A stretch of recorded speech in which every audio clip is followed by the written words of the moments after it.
we shall start the process of unmasking that very criminal in AsoRock this very evening. This will be the radio version of it. As soon as our friends get here from the USA, we shall present you the television aspect of this expose on that very criminal in AsoRock, Jubril Al Sudani. We will unmask them, we will let them bear, that the world may know that the damnable zoological republic is a fraud. Light must shine upon Biafra land. And there is nothing any man or woman can do about it. Because that is our mission, that is our purpose for existence, and we must accomplish it. Elohim is in charge and in control of what we do. I don't worship idol. Only Elohim. We must proceed, and before we do so, we must pray. I am a very prayerful person. So were my parents and their parents before them. We must worship the Most High. We must honor Chukwukika. Without His mercy and grace, we wouldn't be here today. The enemies would have killed me. I would have been assassinated by now and probably buried. But heaven said no, that it cannot happen, that the zoo must fall. I will watch the zoo fall. That is the promise that Elohim made to me, and I will live to fulfill it. We must pray wherever you are. Sometimes I want to pray in the language of heaven, Asosibo. But they say we have listeners all over the world, therefore I must pray in a universal language, and I will pray in English. For thee, O Elohim, you stand in the congregation of creation. You are the beginning and the very end, the author and the finisher of our faith. You created everything that was made, nothing made you. Anetuokaka. Amama macha macha.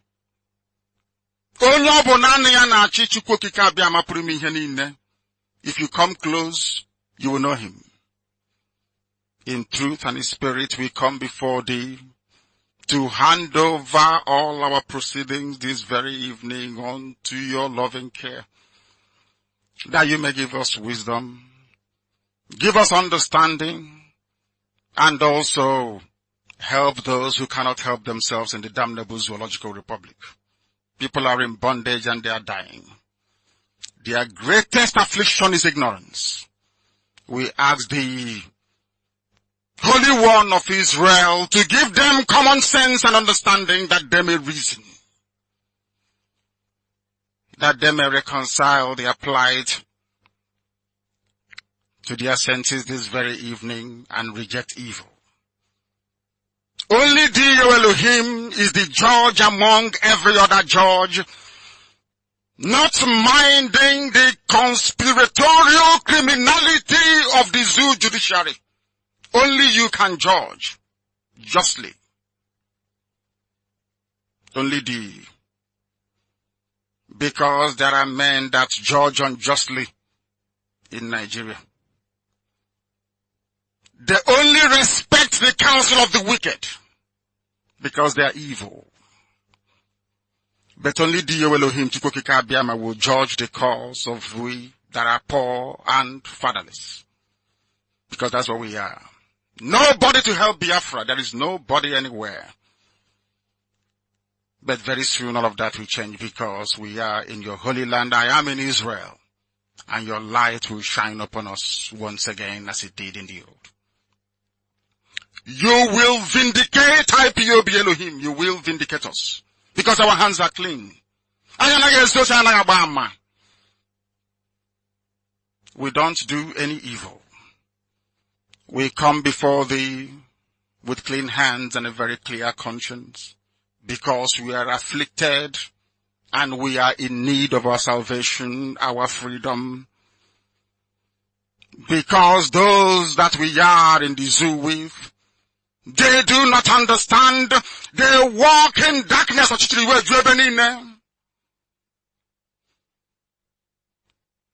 But tonight we shall shake the foundations of the zoo, because Nigeria must fall. The same way the walls of Jericho fell apart in this part of the world, so shall all the evil binding the zoo together crumble tonight. We must preach this very gospel, I assure you. The gospel of redemption. The gospel of hope. And above all, of truth. We will preach it here. That all honor and glory may belong to the Most High. Those that we are surrounded with, they do not understand. For even Elohim himself has said, it is apportioned unto man, unto mortal flesh. One day they must die, as Jubril have passed on. Buhari has passed on and Jubril has replaced him. And one day the same Jubril shall also pass on. But the truth and the light that Biafra represents will last for an eternity. And this evening, O Heavenly Father, we call upon Thee to rise up and judge very justly, because all the nations are yours. Biafra is yours, and you will protect Biafra, that your name may be exalted, that your name may be praised, that your name may reign over all of our lives in total submission unto your grace and your mercy forever and ever, we pray. He said, we welcome you wherever you are this very evening, as I said, from here. For some of you it is your morning, for some it is your afternoon, for some other people it is your evening, because the truth must be preached and we must preach it tonight here. A lot has been written about IPOB and this very noble quest for the restoration of Biafra.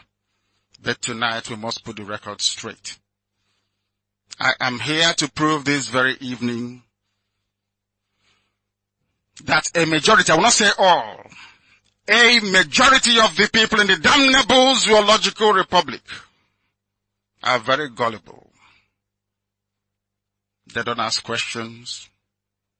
Sometimes they even fail to reason properly. We are going to ask ourselves this very evening, what are they hiding? For those of you who are close to the internet or have access to the internet or social media, I will implore you all this very evening to help yourselves by following very attentively what we are preaching tonight, because it will set you free. There are some questions we must answer, and hopefully tonight, during the course of this very address, we must answer them. IPOB family members, they follow this very gospel that I preach.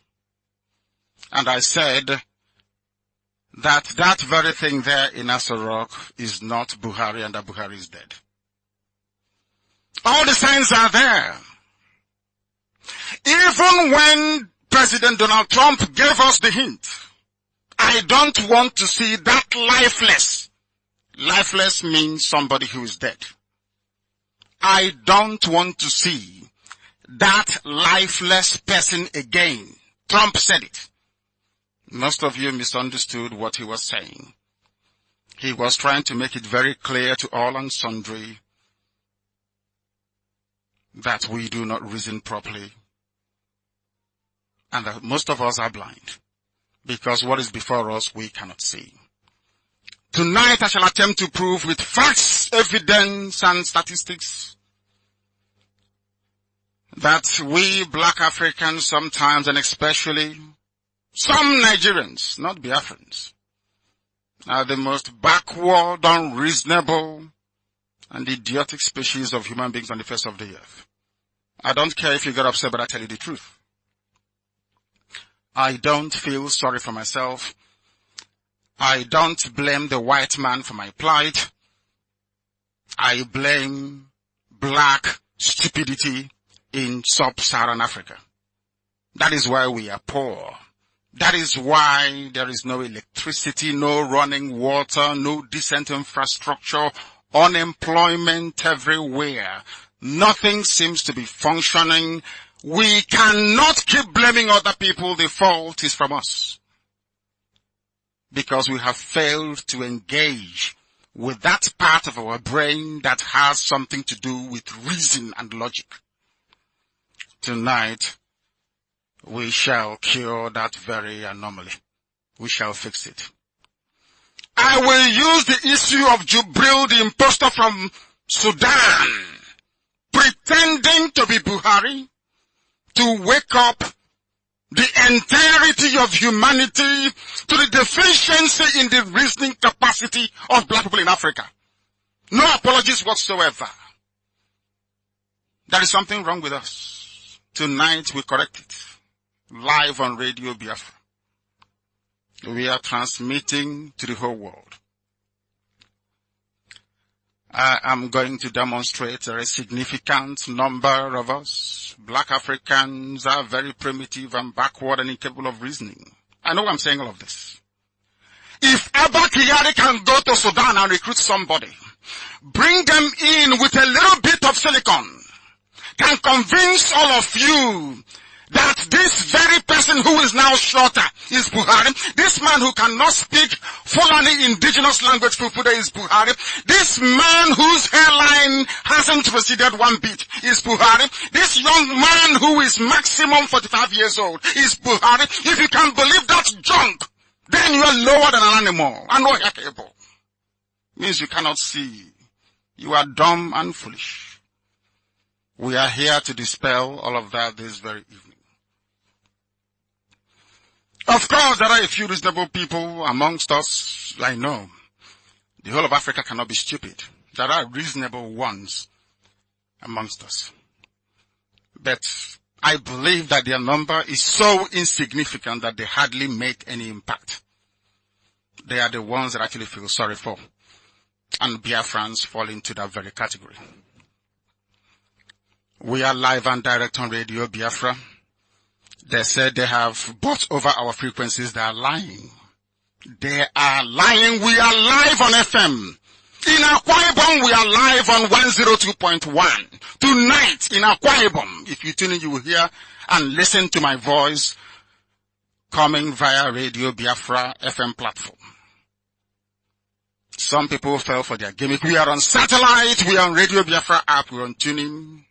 Everywhere you go to, you will find this very program, and you should be able to listen to it. Those of you who can in urban areas, get out your loudspeakers and put it out.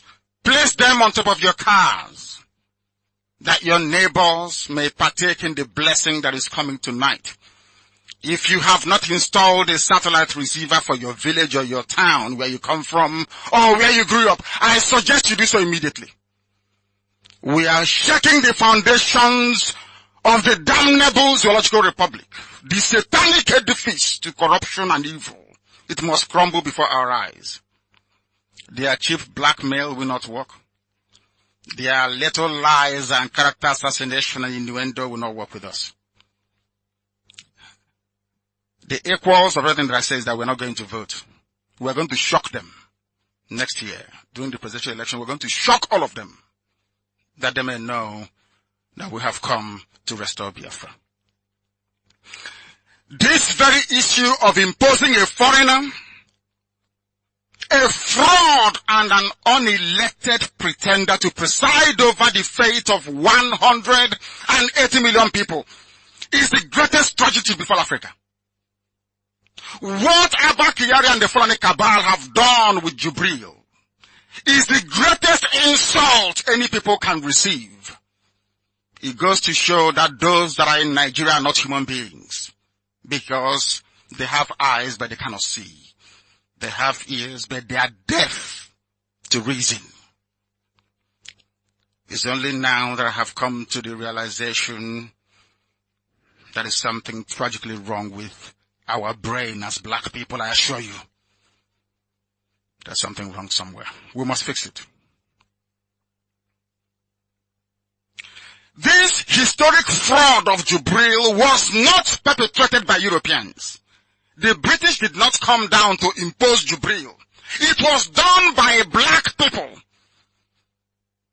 Fulani people. I don't even know how to describe this. They are cheating everybody. They did this nonsense to bring in Jubril, so they can pillage and loot the treasury dry. That is why they keep passing budgets. But nothing is done with the money. Abba Kyari and his gang of cabals, including the Sultan of Sokoto, they siphon the budget money. Nothing is done in the zoo. Absolutely nothing. They are using this thing from Sudan, Jubril, under him, that they may steal all the money in the world and become billionaires like Dangote in the next 2 years, or their children. That is how they create billionaires overnight. A budget of a country belonging to 180 million people, allegedly, I hasten to add. What did they do with the 2015 budget? What did they do with the 2016 budget? How about 2017? And also 2018? Nothing. Absolutely nothing. They steal everywhere dry. They claim they are fighting corruption when they themselves personify corruption, avarice, and greed. Name the 7 deadly sins, you find it in these hypocrites. All of them are hypocrites. All of them, without exception. We must continue. I want you to pay very close attention. We are coming down to the very hard facts. Please try and pay heed to what I'm saying. They are using this joke from Sudan. He doesn't even look like Buhari. Why hasn't he addressed any live press conference? You know, where journalists can ask questions. Like, please tell us the part of Katsina you come from. Can you address us in Fulani language? No! He will never ever present himself because he's a fraud. No more Aisha beside the husband. Even Aisha Buhari went as far as saying, do not vote for him. But some of you will not listen because you're deaf and you're dumb. He claims he is Buhari.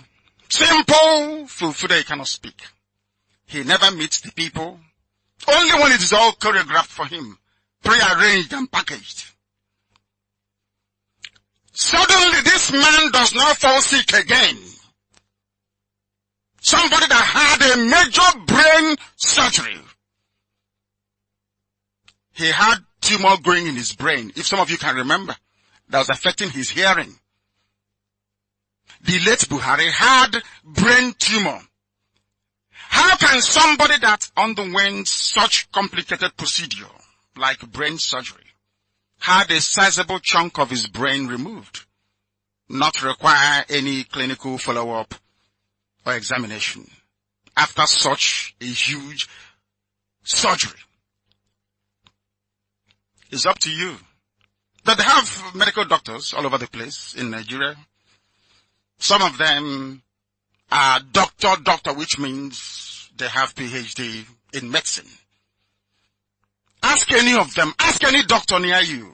How is it possible that somebody can undergo a major brain surgery and never go for any follow-up after that?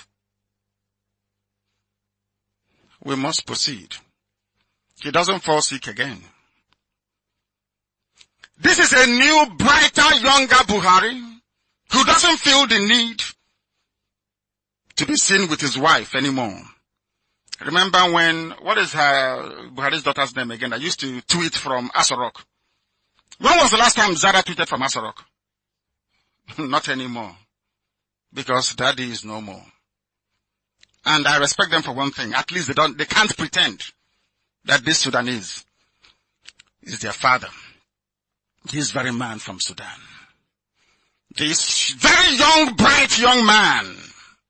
Look at his fingers, look at the back of his hands. After this program tonight, anybody who goes on blaming white people for poverty in Africa should be hanged. Europeans are not your problem. Our problem is in our brain. Stupidity, that's what it's called. Ignorance. Tonight we cure it, once and for all. When this very shameful phase is over, as I said earlier, Abba Kyari will be one of the richest men in the world. And most of you Nigerians will carry on in your blissful ignorance as if nothing happened.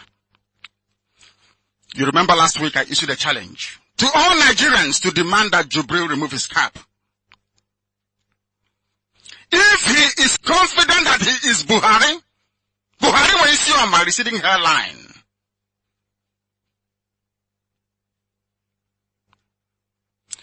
We know the original and now dead Buhari wore a dark suit. Was it in 2015? He wore a suit now for election. Ask Jubril to wear a suit where he will not wear his Awasa Fulani cap. And you will see that he's a very young man. Very young man. He is not bald as Buhari is. Let them do it and prove me wrong. And end this very scandal once and for all time. Jubril will not remove his cap because he's not Buhari. We all know that. The world is a witness to this monumental fraud and deception. But they have chosen to keep silent. Luckily for us, there is one thing that Jubril cannot hide. It's a very simple assignment for every Nigerian. No matter what you do, you know when ugly people go to do plastic surgery to look beautiful or to look handsome, they don't remember their ear. They never remember their ear because the ear is cartilage. If you put anything there to perhaps develop into a very serious infection, and perhaps you will die in the process. For all Nigerians, I have this to say to you tonight. Look at the ear or the ears of Jubril. And go and look at any old picture pre-2017 because Buhari died on the 27th of January. I'll tell you how he died. I'll get to it in a minute. Go and get any old picture of Muhammadu Buhari. Look at the ear. Look at the ear of Jubril and tell me if they're the same. There is something that they don't know.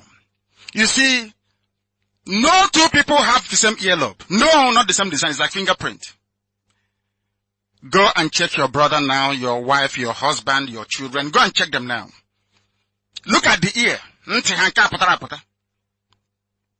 Check and tell me if any of you share the same configuration. You will see that the answer is no. But whilst I'm broadcasting this now, I'm sure that AsoRock is listening. The cabal, they are listening very attentively. Jubril said he went to Paris on the invitation of the French president, Emmanuel Macron. Is that correct? He went for peace summit, peace in the world. The butcher and the murderer is going for a peace conference or a peace forum in Paris. He's expected back on Tuesday. If he doesn't come back on Tuesday, he has gone to alter his ear, so his ear can now look like Buhari's ear. Should Jubril come back to Abuja to AsoRock on Tuesday of next week? Know ye that the game is over for them. Because he cannot conceal his ear. His ear is not the same. The ear is like your fingerprint. It is unique to yourself and you alone. A very simple assignment. But you have all these APC urchins, these alamajiris. They will ignore it and be talking about something else. But we won't leave them. They said we are asking him to take off his cap because we are disrespectful. I keep saying this all the time. I am older than Aisha Buhari. I am older than Jubril by very many years. So if I ask Jubril to remove his cap, he should do it because I'm older than him. I was told Otis Okalo was defending him, saying he shouldn't take off his cap. We'll get his case later. We must continue. This challenge must be met. Look at his ear. Because they cannot prove me wrong and they know it. That's why they came to kill me.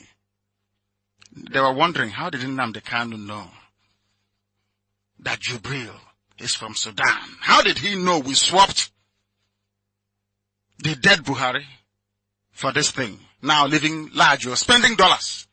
A man that never saw dollars in his life. A washed out actor in Khartoum. A backstage, a stagehand in a theater. Never saw dollars in his life. Now he is presiding over a budget of trillions of dollars. No wonder he's like that. The world is bearing us witness. Photographs showing the late Buhari's ear abound. Go and do it yourself.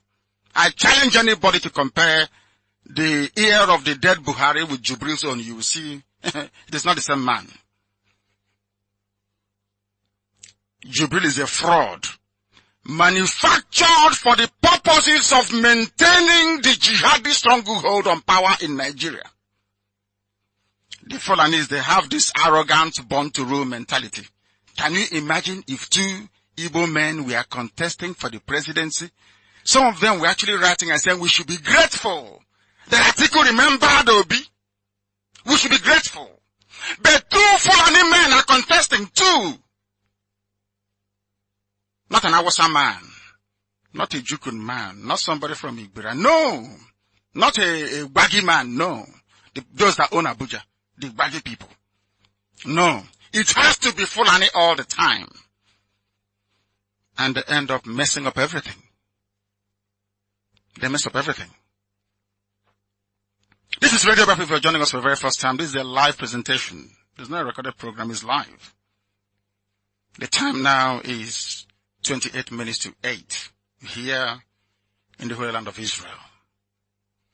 The hint Trump gave to us, did we take it? The answer is no. Black Africans never fight evil. That is why judges are corrupt. That is why the courts cannot stand up and deliver an upright judgment. That is why there is evil everywhere. That is why Fulani terrorists can go into Benue and slaughter people and go scot-free. None of them is being arrested. Not one. That is why the cabal will negotiate with Boko Haram, killing and bombing people to the kingdom come, but refuses to speak to IPOB to negotiate our exit from the zoo. Because they are evil. And we must expose them. Blacks did not end slavery. That's how weak and docile we are. The white people, I repeat, white people ended slavery. Not us blacks. When they disrespect us all around the world, we must bear this in mind. We never rise up against evil. Of course, except for Haiti. And that rebellion was led by an Igbo man. We'll get to that later. Africa is today littered with totalitarian regimes. Look at Cameroon. Look at what's happening in Uganda. Everywhere you go to, you have one idiot in power who will refuse to go, and there is nothing anybody can do about it. The funniest thing is that if you rise up to challenge that evil, your own people will rise up against you. Makanchonche gohan and weta. Peanuts. Sometimes I wonder what the heart of a black man looks like. I wonder very seriously. The people at the receiving end of the savagery of these people, these despots, we are paralyzed with fear, ethnic bigotry and self-hate. Anybody can be there as long as the person is from the south. Oshibajo should have been sworn in as the president of Nigeria. But to Fulani, all of them ganged up, both APC and PDP, they ganged up and said, no, it must be a northerner. It must be a Fulani man. I asked Atiku to do something, he has not done it. Because he knows the consequences. Today is November the 10th. It was exactly today in 1995 that Ken Seruwa was killed by another evil man, Abacha. Another man from the north. We remember him. They were executed, 9 of them. These are the finest of the very finest from Ogoni land. These are intellectuals. Do you know who convicted them? That is why I told you that Nigeria is evil. The man that convicted Ken Seruwa, knowing fully well that Seruwa is just a freedom fighter, is Justice Abdul Kafarati. That Justice Abdul Kafarati is today the Chief Judge of the High Court of Nigeria. And surprise, surprise, that was the man that said that IPOB is a terrorist organization. Do you see how they flow? The more evil you are, the more you rise up in the judiciary. That is why they want to blackmail Binta Nyako into oblivion. Because of me, they arrested Binta Nyako's husband and son. They claim they are being tried by EFCC. So that if Binta Nyako were to acquit me, they will jail the husband and the child. That is how evil the zoo is. That's how bad they are. But she courageously gave me bail. She knew I did nothing wrong. She knew it. They were pressuring her. Revoke his bail. And she said no. They have done nothing wrong. They don't know all these things. They called her to a meeting in Maiduguri where they were insulting her. That didn't work. They took her to another meeting in Sokoto where they called all the northern, I don't know if I'll call them leaders, to be insulting her because of me. That she should have jailed me. That nothing will happen. That Igbo leaders have signed up to it. That Ohaneze is with them. Ohaneze and Dioshi. I will come to the meetings they've been holding against me and IPOB later on. But Binta Nyako stood strong. I'm not sure at all that the intimidation she's been forced to endure will ever stop. I don't think so. Good people like that never get to become the chief judge of the federation. Kafarati, Abdul Kafarati, killed Kesarawiwa. Today he's the chief judge of the High Court of Nigeria. He granted ex parte motion to the government of Nigeria designating me a terrorist. He was rewarded. And I'm sure they're saying to Binta Nyako, if you jail him or convict him, there is a reward for you. Do you see how Nigeria works? They don't understand what justice and law is all about. No. These are black evil people from Africa. Evil people. Darkness and evil. We must continue. I remember this very evening, Cancer Wiwa, Dr. Barine Kiobel, Mr. Baribo Bera, Mr. Nudu Lewu, Dr. Felix Nuate, Mr. John Puine, Mr. Samuel Orage, Mr. Paul Lebura, and Mr. David Boko, may their soul rest in peace. They are freedom fighters for Ogoni. And we are going to get it. And Ogoni will be free. Ogoni will be autonomous. Ogoni will elect their own leaders. Ogoni will control the resources in their land. They will control it. We are getting there. So they shouldn't despair. We remember these brave and gallant men. Have you forgotten that Dasuki and El Zagzagi are still in prison? Have you forgotten that innocent IPOB family members are still in jail? Why are they in prison? I have not forgotten Jubril. I'm coming to him. I want to build a case to let the world know how evil and wicked Nigeria is. And why they did what they did with Jubril when Buhari died. We are building a case against them. Did the court say that Dasuki should be freed on bail? Yes. Did the court say that El Zagzagi and the wife should be freed on bail? The answer is yes. Now ask yourself this question. What are all the judges in Nigeria doing? Why haven't they gone on strike to say if you cannot obey simple court order, our job is meaningless? But no, they will run to John Soho, that most corrupt of all the corrupt judges in the zoo, to go and buy another ex parte motion. I'm coming to that because I'll demolish it. This is going to be a very long program. You know, we are blacks. We don't concentrate for long. I remember when I was small, they were trying to teach us how to read. Mrs. Akpame, God bless her wherever she is. I keep saying, talk about her all the time. We have a reader. You know, you have to read as a child. And if you ask somebody, read your reader from me, will say, do you remember? John is the teacher is Lela and the pencil is bottle. Have you read about that before? Did you hear about it? Maybe you people are too young then. That's the read, that's how we read. If there is no picture, we will not read. So bear with me. This is a marathon program. I've sat down in one place for 8 hours before broadcasting. You must bear with me tonight, because we must preach this very gospel. The only thing I will do is that I will, you know, for 4 years I've not been training very well. So if you get me something to drink, I will very much appreciate it as we proceed. You know, here we don't hide anything. We are IPOB. Everything is open. Everything is out in the open. I have no secret.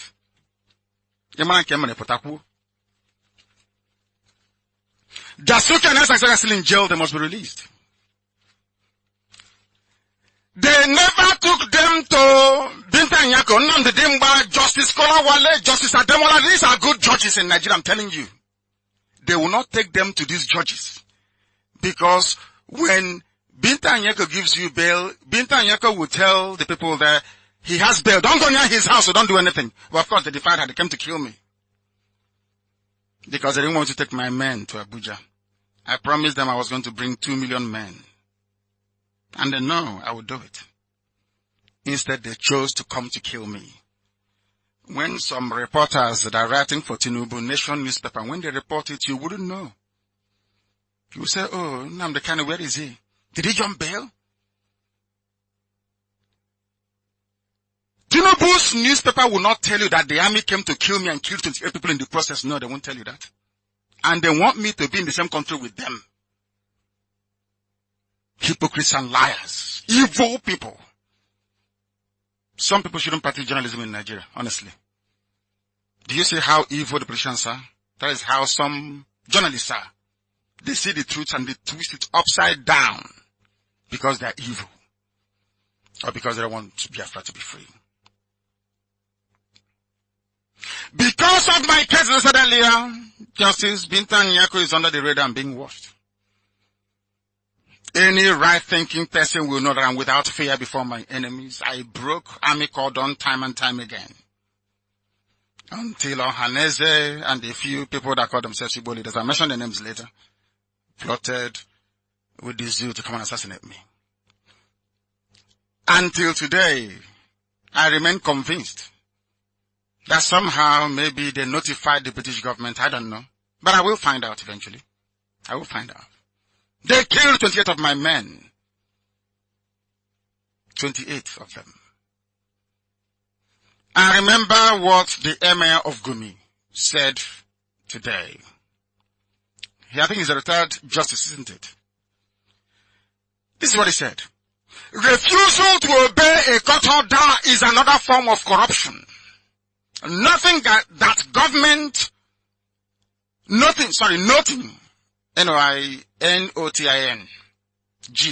noting that government must exemplify the change it promised before expecting citizens to follow suit.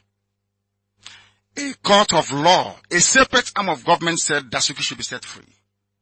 IPOB family members to be set free. Zagzagi to be set free. Somebody in DSS said no. Bring Dasuki here. And you claim you are in a democracy? You want to go and vote next year? Are you not stupid? Are you not stupid, I ask you?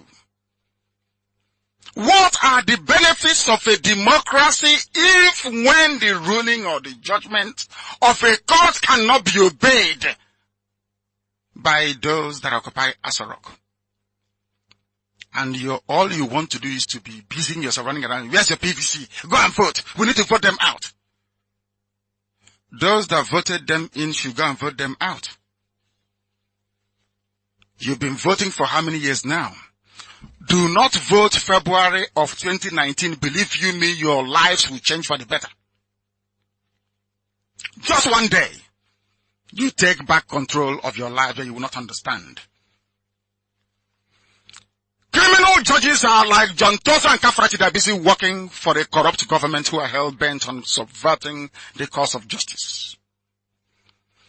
Next week, I'll read out to you what the appeal court said about Justice John Tozo. You know, he lied in my case. Appeal court judges shredded him. Completely and totally. He should not be sitting as a judge. It's because Abakari and the cabal, they're the ones that brought him from Ikeja to Abuja to try my case. The most corrupt judge in the history of judiciary in the zoo. John Tozo. We must continue. A judge who cannot interpret very simple rules. He wants Abaribe to be tried with my very good friend,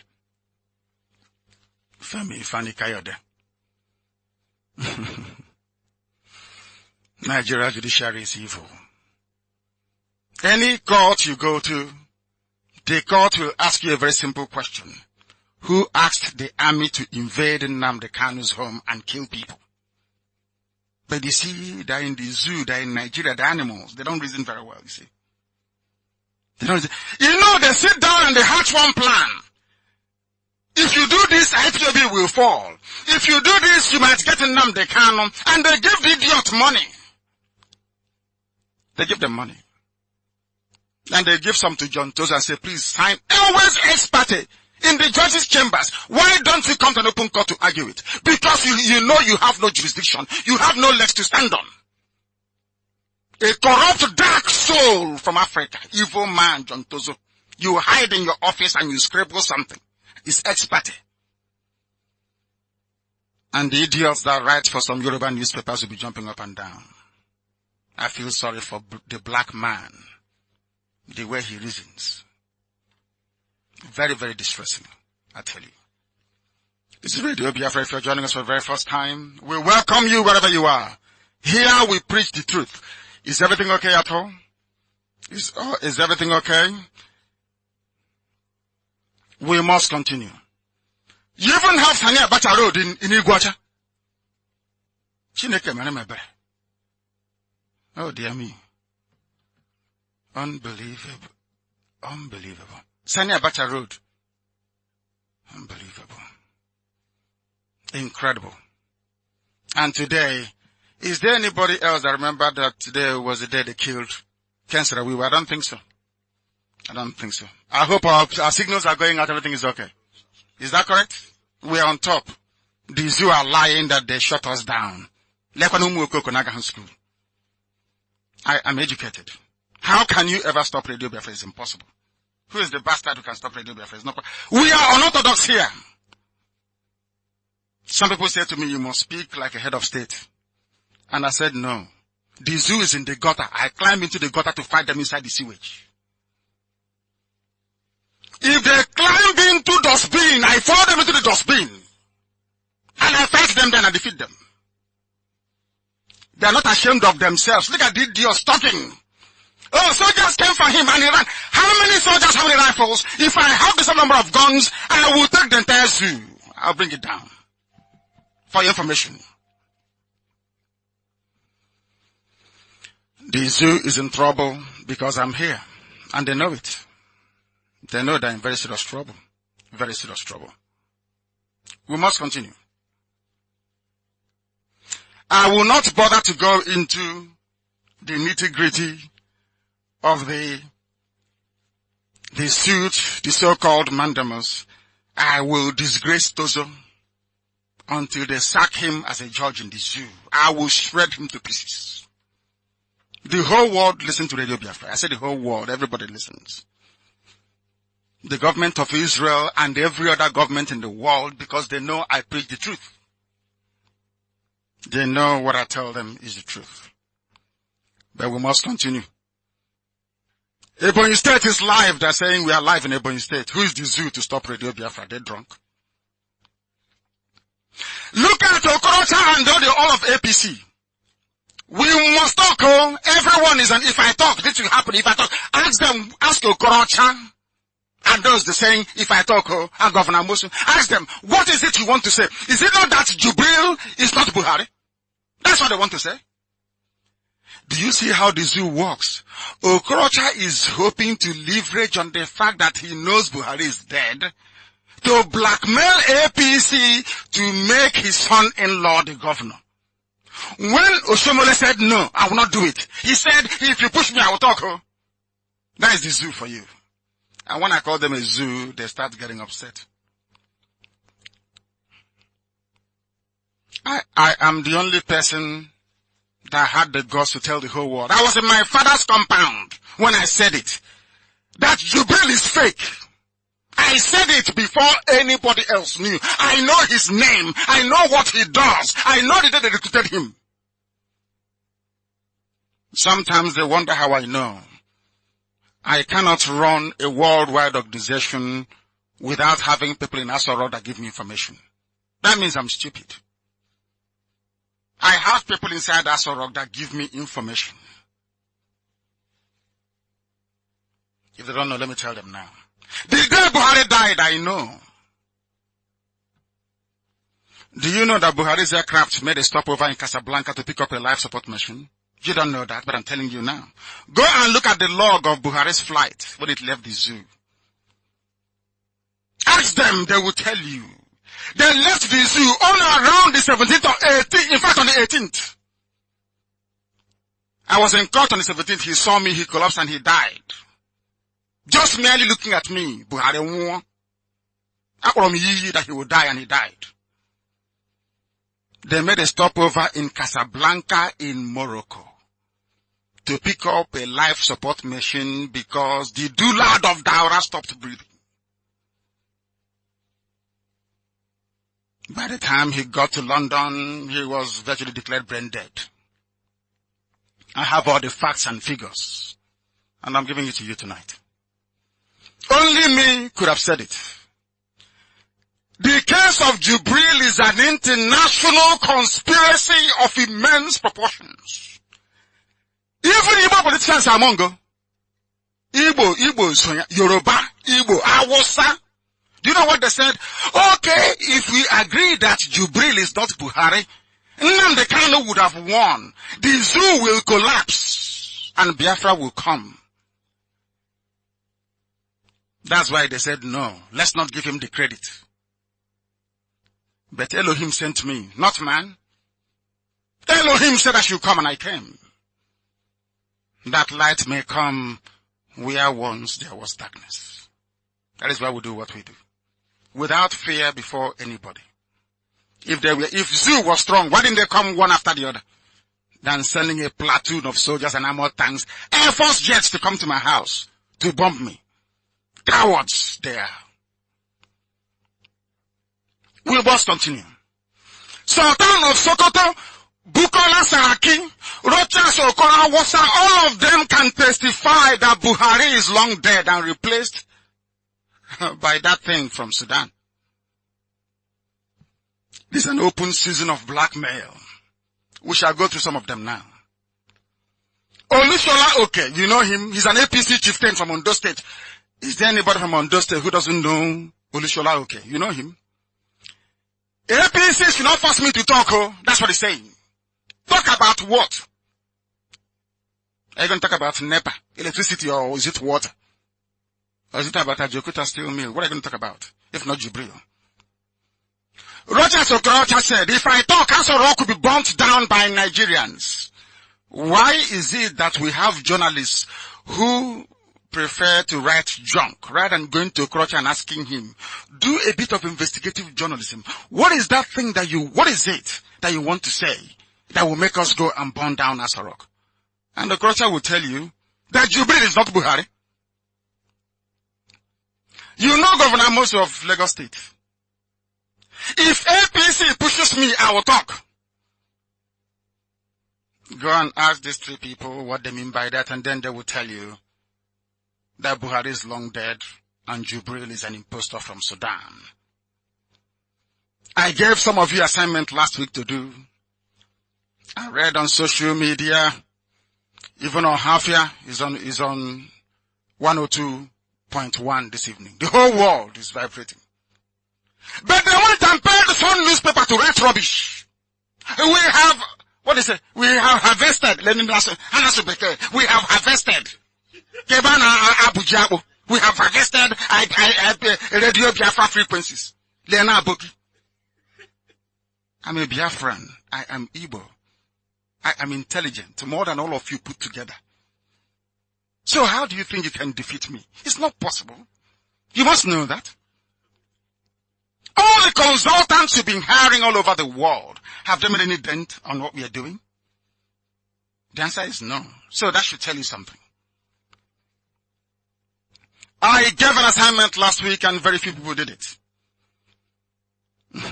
This evening, in fact, I was so impressed by the accuracy of one of you that conducted a very detailed research into Jubril. We are going to go through it tonight. I've not had any sip of water. I don't expect anybody to get bored. Are you people bored? No, sir. I don't. This is Radio Biafra. My name is Nnamdi Kanu. I must preach this very gospel. I have to. Buhari collapsed during my court case on the 17th of January 2017. Who got Johannes or gonna ask them? Elohim sent me a message. I was in prison. And said I must tell Buhari to let my people go. And we sent that message to him. Do you know what Elohim told me? That if Buhari hears my message, he will go deaf, dumb, he will collapse, he will never wake up again. I want to tell you this. I sent the message to Buhari. And he got it. He collapsed. He was rushed immediately to London via Casablanca in Morocco. His presidential jet made a stopover. You know, they're so stupid. They don't know that every flight has a log. How do you think I found out Buhari was in Saudi Arabia? The presidential jet left London to Saudi Arabia. Buhari. They don't know who they're playing with. I see things many years ahead before it happens. People say I'm a prophet. That's what I do. We must preach this gospel.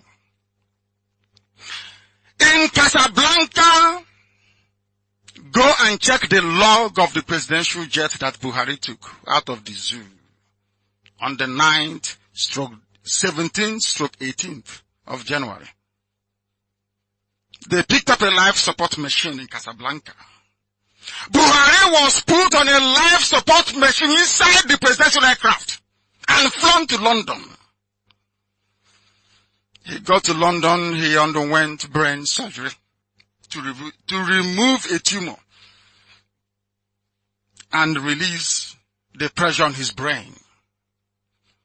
The surgery they were claiming was partly successful, but Buhari was too weak and was declared brain dead on the 20th of January 2017. I give you timeline and date.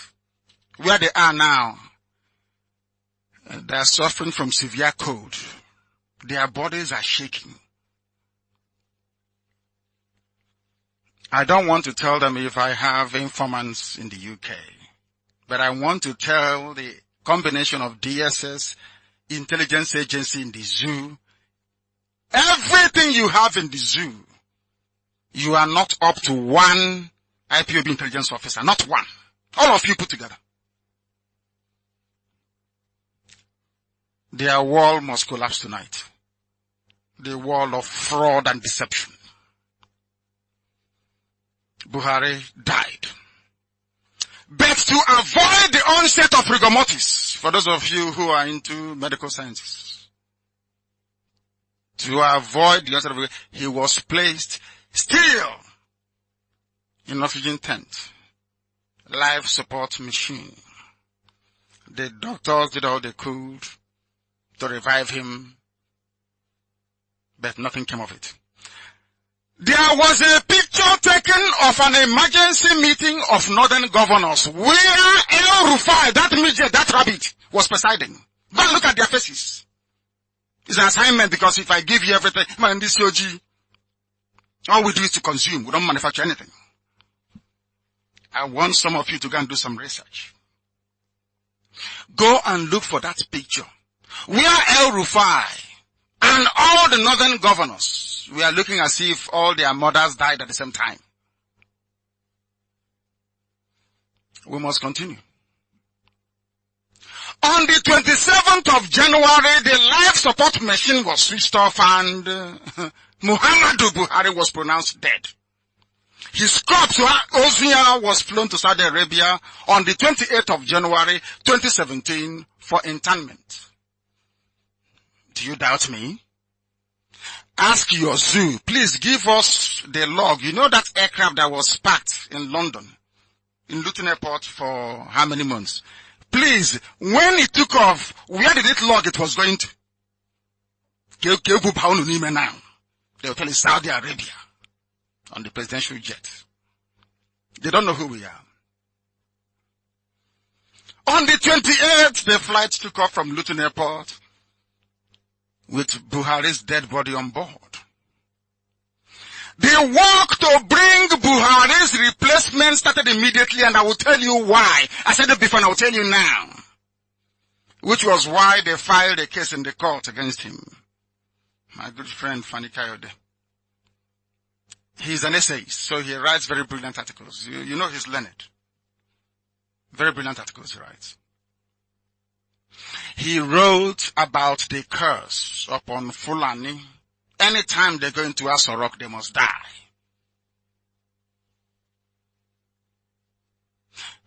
You know that Yaradua died in AsoRock. And so did Buhari. I don't want to say anything about, what's his name?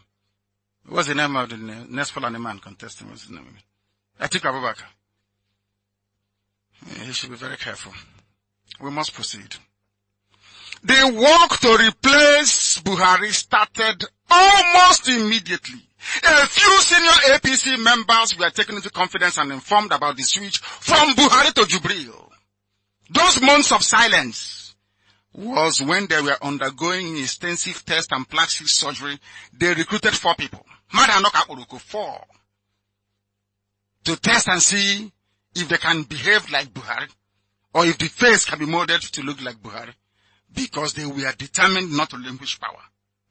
Go and ask every heavyweight politician in Yoruba land, in Igbo land, in Hausa land, they will tell you in Fulani controlled territory. Because there's nothing like Hausa. Hausa, it doesn't exist anymore. They only have language. Fulani controls them. There's nothing like Hausa. So I say Fulani. In Fulani control, there is one. Ask them. Ask each and every one of them. They knew. Some were paid hush money to keep quiet. Do you remember when Aisha came back from Saudi Arabia and they asked her at Abuja airport, where are you coming from? She said, I went to perform a lesser Hajj in Saudi Arabia. That was when she was returning from her husband's funeral. It's all there. Look at their faces. She should have worn black. But they wanted to disguise everything. So none of you will be the wiser. None of you will be. Because they will say, after all, you're Nigerians, which means you're animals in a zoo. You don't know anything. So why bother? Why bother telling you? Aisha went to Saudi Arabia to bury her husband. She claimed she went for a lesser Hajj. Remember when they said Aisha was being bad by Maman Daura and Abakari from seeing Buhari? Remember all those Mickey Mouse stories we are told? That was when they were preparing the double. Jubril was being prepared to be paid $250 million cash to impersonate Buhari. But when he came, now they want him to contest again. In June, July, a carefully choreographed drama of Buhari starting to receive visitors in London was played out on Channels TV. You know, it's an APC television. When PDP was there, the number one TV station was AIT. You know, they all have their TV stations. Now, PDP is no longer there. Owuj is in the AIT. The big boss now is Channels TV. Because their people are in power. You see how the zoo works. Unbelievable. Unbelievable. They claim Buhari is now seeing visitors. How can you see visitors if you cannot talk? Remember all those times. Jubril never said a word because they were still training him on his voice coaching. They were still trying to perfect the vocal cords in his throat so he can sound authentic like Buhari. Oh, he's having visitors. That was when they were testing your stupidity as a Nigerian to see if you catch on. But when you go to university for 1 year out of 5 years and you graduate, this is the result now. When they bring an impostor, you won't know. All those strikes, that is what it does. It damages your brain and your ability to reason. You can't think very well. There was no video. They kept photoshopping some photographs of Buhari look-alike. They bring Jubril. They were testing you to see if you can tell the difference. As soon as the stupidity of the zoo got hold of everybody, they decided to bring Jubril home. No public meetings. This Jubril they brought became more vicious and evil than even the Buhari that he replaced. As soon as I said, this is Jubril, they sent the army to come to kill me. But Justice John Tozo, being the idiot that he is, being the very evil, wicked man that he is, corrupt and inept, he never, when you say somebody jumped bail, the next thing to ask is, why? But you see in Nigeria, they don't ask why. Because there are some newspapers in Lagos, Yoruba papers in Lagos, that will help them to sell the news. They call it the narrative. And then I go to school. Nasubeke. Narrative.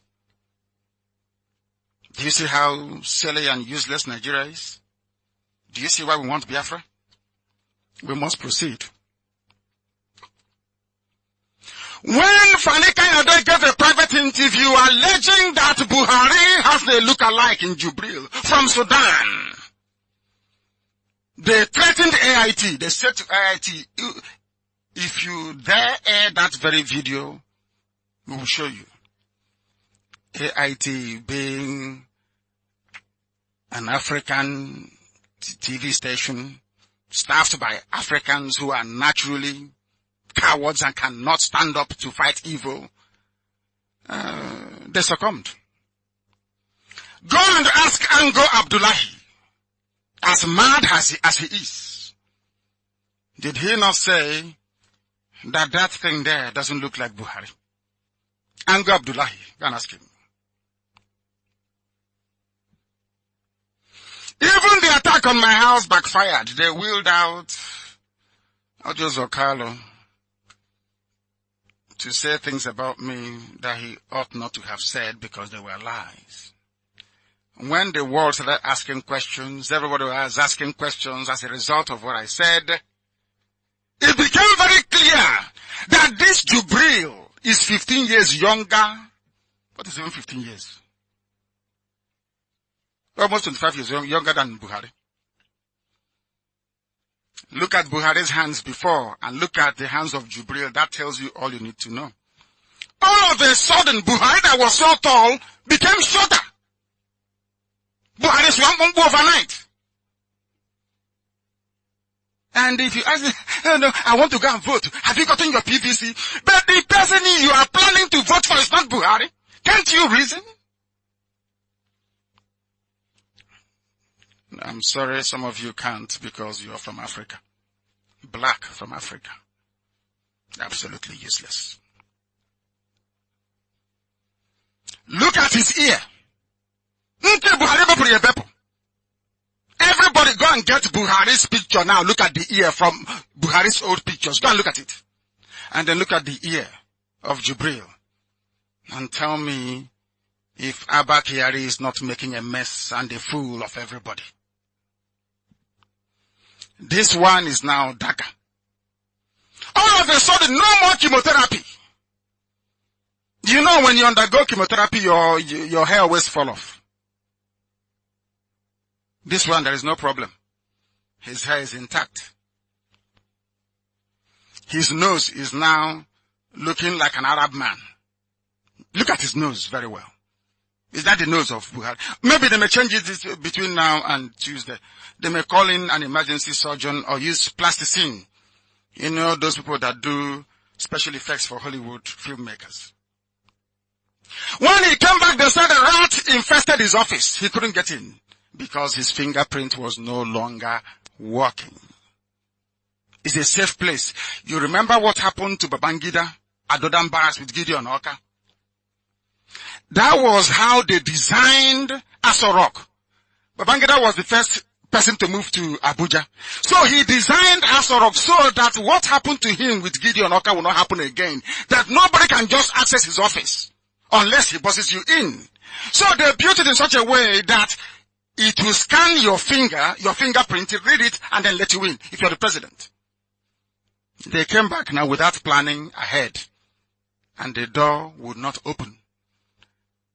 They lied to you and told you it was rat or mice infestation. And all of you, as usual, you bought it. They spent nearly 3 months trying to change because it's a blast proof. It's like a bank vault. Imagine a proper, not the type of vault you have in the zoo. I mean a proper bank vault. Imagine it. They had it replicated inside AsoRock.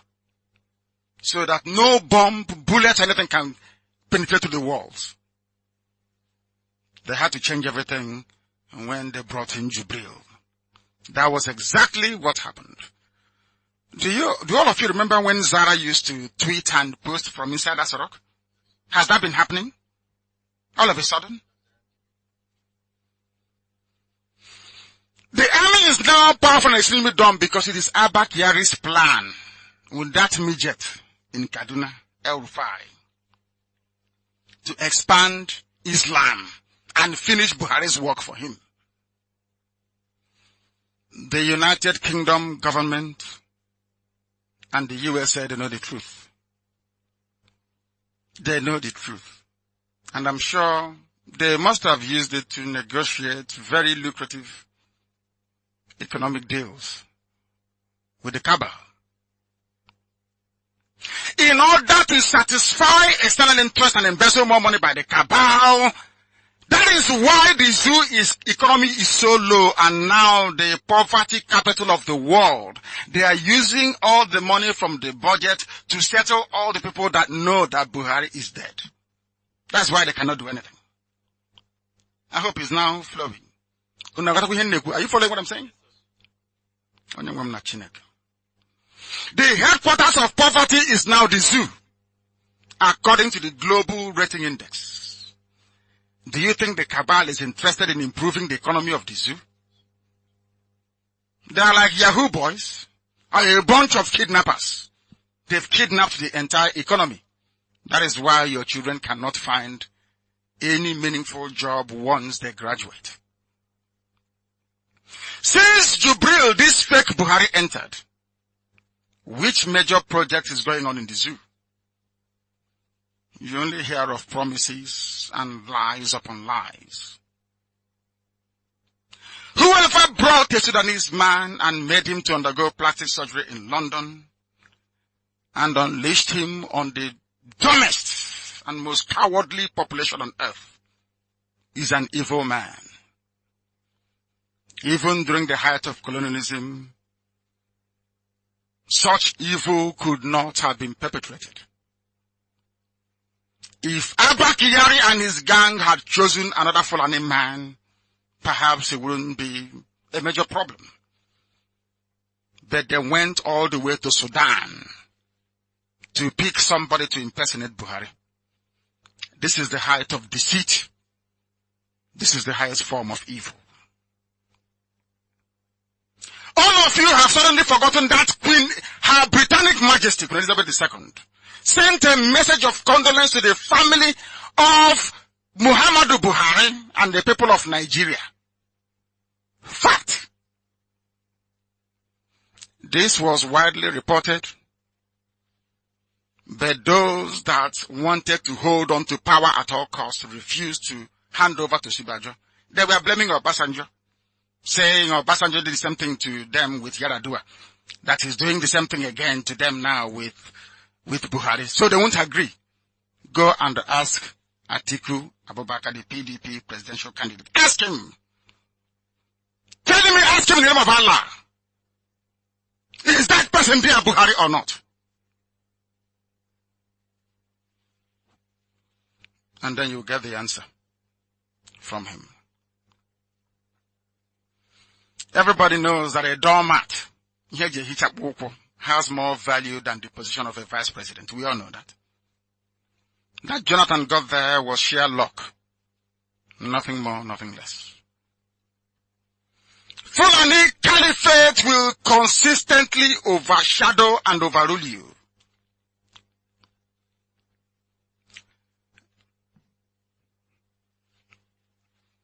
The message from Queen Elizabeth got a lot of people thinking.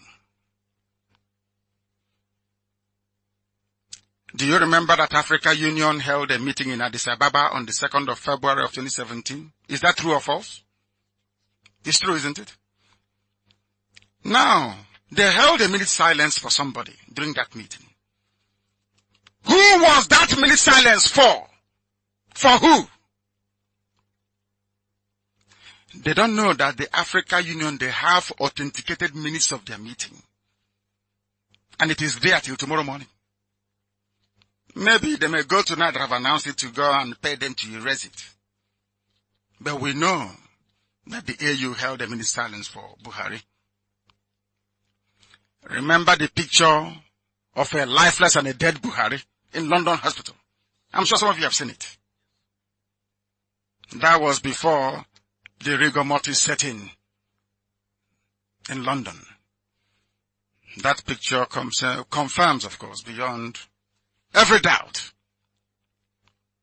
that Buhari is dead. Even people within the zoo presidency, they know that he's dead, but they're pretending. They're all pretending. The log of the presidential jet confirms everything that I've told you. The amount of fraud going on in AsoRock is not just the fake Buhari, fraudulently fabricated certificates. They fabricate. Jubril Al Sudani is an impostor. He is not a Nigerian. Neither does he come from West Africa. All they know is to forge and to fabricate. Okorocha knows. One day he will speak the truth. The truth must be told on Radio Biafra. Because Abba Kyari and his co-conspirators have taken 180 million people for a ride. If you are looking for any confirmation that we black Africans are daft and foolish, the issue of Jubril is all there is to confirm that. Buhari is dead. The younger looking certificate forging impostor in AsoRock is a Sudanese, brought in to pretend to Buhari.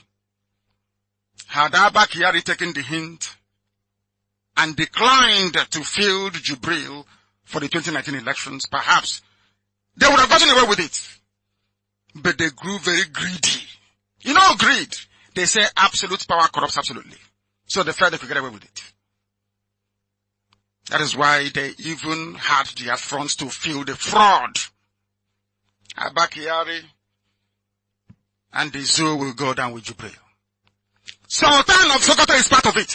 This satanic cabal that imported Jubril to rule over you, a Sudanese man. You did not vote for him. And some of you are idiotically thinking of going to vote for him next year.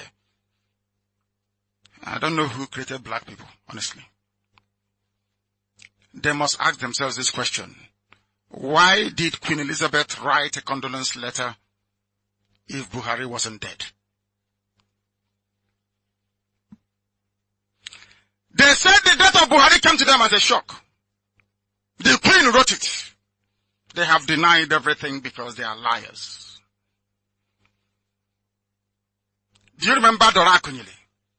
Without Dora Akunyili speaking up, the same thing they are doing now with Jubril, they could have done with Yaradua. But Dora Akunyili, an Igbo woman, spoke up. Although they killed her, they poisoned her in the process. She died, yes. But Dora Akunyili made Jonathan's presidency possible. There was no Dora Akunyili in APC cabinet. That was why they managed to smuggle in Jubril. If they had an Igbo person in Buhari's cabinet, he or she would have stood up to say this is evil. Give powers to Osibajo. That reminds me of what happened immediately after Tiwa Danjuma killed Aguiyi. There was a Yoruba man called Brigadier Ogundipe. Brigadier Ogundipe was the highest ranking soldier after Ironsi, if I'm not mistaken. And it fell to him to assume command of the Nigerian Armed Forces and by virtue become head of state. And our Fulani recruit took a Mark IV into his office. And Ogundipe fled. He signed over to the north. That was how Gowon became the head of state. Had Ogundipe said, no, I will be the head of state, there wouldn't have been any civil war. There wouldn't have been any Biafra-Nigeria war. This is raw history that I'm giving to you. Some of the Yoruba people in APC, they didn't do what Dora Akunyili did. These are some of the intrigues that Nigerians are not aware of. Not aware of it. And that is very, very sad indeed. Extremely sad.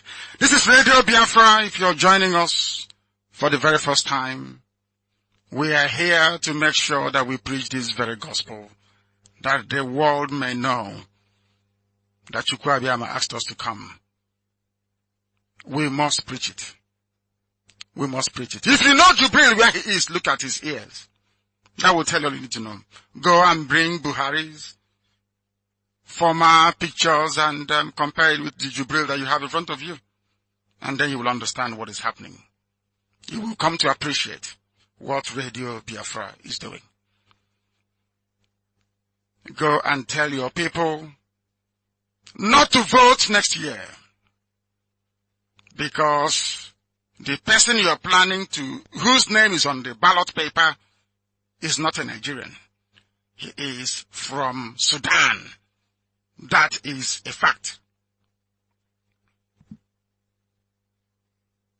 Some of you may remember that Prince Charles came, didn't he? To the zoo. Did he not come to the zoo? Do you know that diplomatic protocol demands that if a visiting dignitary is coming with the wife, you, the recipient or the host, must also present your wife? Are you aware of that? Why is it that Prince Charles was at AsoRock with the Duchess of Cornwall? Is that correct? Camilla Parker Bowles. Sorry. Camilla now Windsor, I'm sure. Did you see Aisha anywhere around there? But when Prince Charles went to Ghana to go and see the king, you know where he was sitting, and the king was on his throne or his stool, I don't know what they call it. Did you not see the wife, the queen, speaking to Camilla Parker Bowles or speaking to the Duchess of Cornwall? Did you not see it? Yes. Where was Aisha during the visit of Prince Charles and Duchess of Cornwall? These are the little things that you need to look at. It's like being a detective. Very simple things that should ring a bell. But none of you is aware of that. All of a sudden, Bukola Saraki is now taller than the president, when that wasn't the case before. At least they were the same height. Or Buhari was slightly taller than Saraki. At least the same height. All of a sudden, Saraki is now taller than Buhari. Huh? What about America Wonder? It's a miracle. A very big miracle. Unbelievable. Unbelievable. Then we must continue. This is Radio Biafra. Wherever you're listening to us from on this very planet, it is a privilege, because here we speak the truth, the whole truth, and nothing but the truth. I have not done anything to the zoo, but they have come to kill me. They came to kill me and they couldn't. They turned around to say that I ran away from their country. Do you see how foolish they are? So when Tinubu ran away, being pursued by a batch, I didn't run away. You know, Yoruba media, he didn't. No, he didn't. No, Shoyinka did not run away. No. General Akinrade did not run away. He's a general, though. He ran away to London and US. No, he didn't. But because Nnamdi Kanu is fighting for Biafra, so let us make a mockery of anything he does. Lagos knows Ije.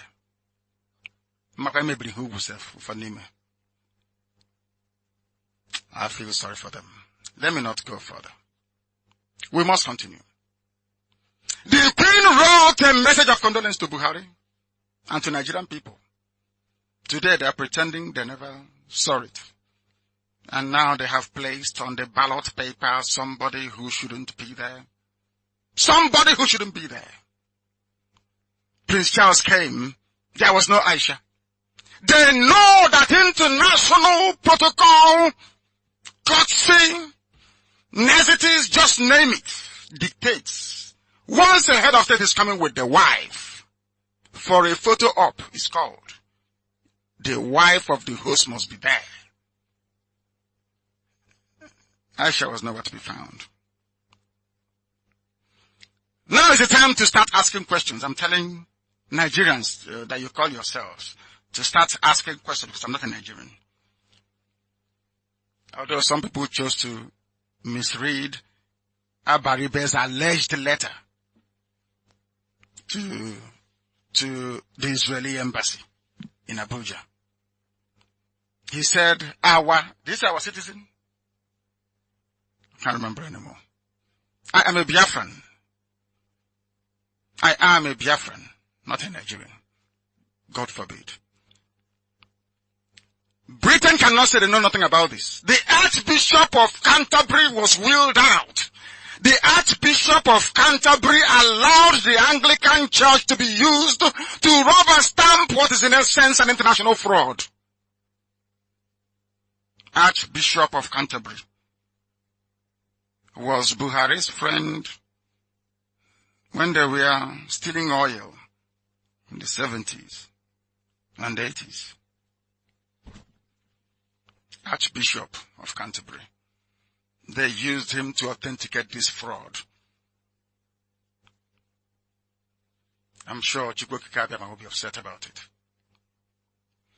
That Nigeria has a very bad reputation for fraud. But what has happened with the imposition of Jubril is the greatest fraud in human history. If the Anglican Church at the highest level is involved in this fraud, there is no way that the British government will not know about it. A modern, democratic, civilized country like Britain should not be a party to a fraud like this. It is not good for their reputation. Of course, Britain is well aware that we black people are a bit fake and slightly dumb. Very gullible and not too bright. The truth. Britain is the creator and the proxy ruler of Nigeria, the great zoo in Africa. I ask, is it not the duty of Britain to at least put a largely ignorant population on the path of the straight and narrow? Buhari is dead. What suddenly changed about Buhari's health? Buhari was in a vegetative state. Suddenly, no more hospital. 15 years younger and 8 inches shorter. Till this evening here in Israel, Buhari cannot speak indigenous Fulani language that Buhari spoke fluently. Jubril, take away your cap, let us see. He refused. Take a picture in his suit. He refused. But he cannot cover his ears. Can he wear that veil they wear? Come one in the Alakobane. Can he wear it? Boka, can he wear hijab? Maybe he'll wear hijab to cover his ears. However you look at it, the truth is that Jubril, I'm telling APC tonight, Jubril cannot contest elections next year. APC must know this. He cannot contest. Not only is he a fraud, academically or one certificate, he cannot contest. There is no certificate. He cannot contest. But how did Buhari even manage to contest with that certificate in the first place? You have a law.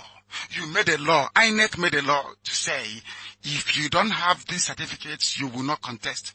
But in the case of Buhari, they lied and lied and lied. Instead of them to capture Buhari and jail him for perjury, for deception and for fraud, they voted him as the... Hell, he said he was with the army. The army said we don't have a certificate. Are you sure that people in those we see are they human beings? Huh? Are you sure they're human beings? Huh? Hi. There is something seriously wrong with black people. Seriously wrong. And I'm sorry to say this. Seriously wrong. We will be the first to complain about racism. But there is nothing about the way we reason that portrays us as humans, to be honest with you. Nothing. Absolutely nothing. Buhari is dead. Jubril has been brought in to replace him. Even without certificates, some people are contemplating allowing him to contest. Unbelievable. I can't believe this. Jubril cannot contest. He is not academically qualified because he has no certificate, as required by INEC. There is something about a requirement in law which cannot be circumvented. Nigerians were hoodwinked, bamboozled into accepting Buhari's candidature for APC because Obama wanted it. Obama wanted a Muslim in power in Nigeria. And mind you, you know that all the oil licenses were coming up for renewal. They wanted somebody that will renew their oil concessions for them. And they don't want reasonable, sensible people surrounding Jonathan and telling him this is not good for you. That is not good for you.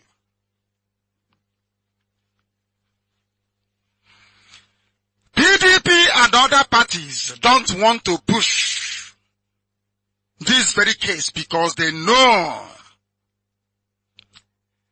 once Nnamdi Kanu forces the removal of Jubril, that Nigeria will collapse and Biafra will come. They don't want that. Iwanyanwo doesn't want it. Nyanwo doesn't want it. ABC in Washington doesn't want it. They want to provoke me. Later they will say, oh, I don't respect this. If you behave like an idiot, I can't respect you. I respect Professor Ben Wabeze. I respect Archbishop Obin. And Ikwenwa, I respect Archbishop Emeritus. I respect. Chief Mrs. Maria Okwire, I respect honorable people, not scavengers running to Abuja talking nonsense. An ex-minister, you are still scavenging till this day. You have no shame. You come out and say you're Igbo. They are holding meetings in Abuja and Lagos against me. That nobody should listen to me. That Igbos are going to vote.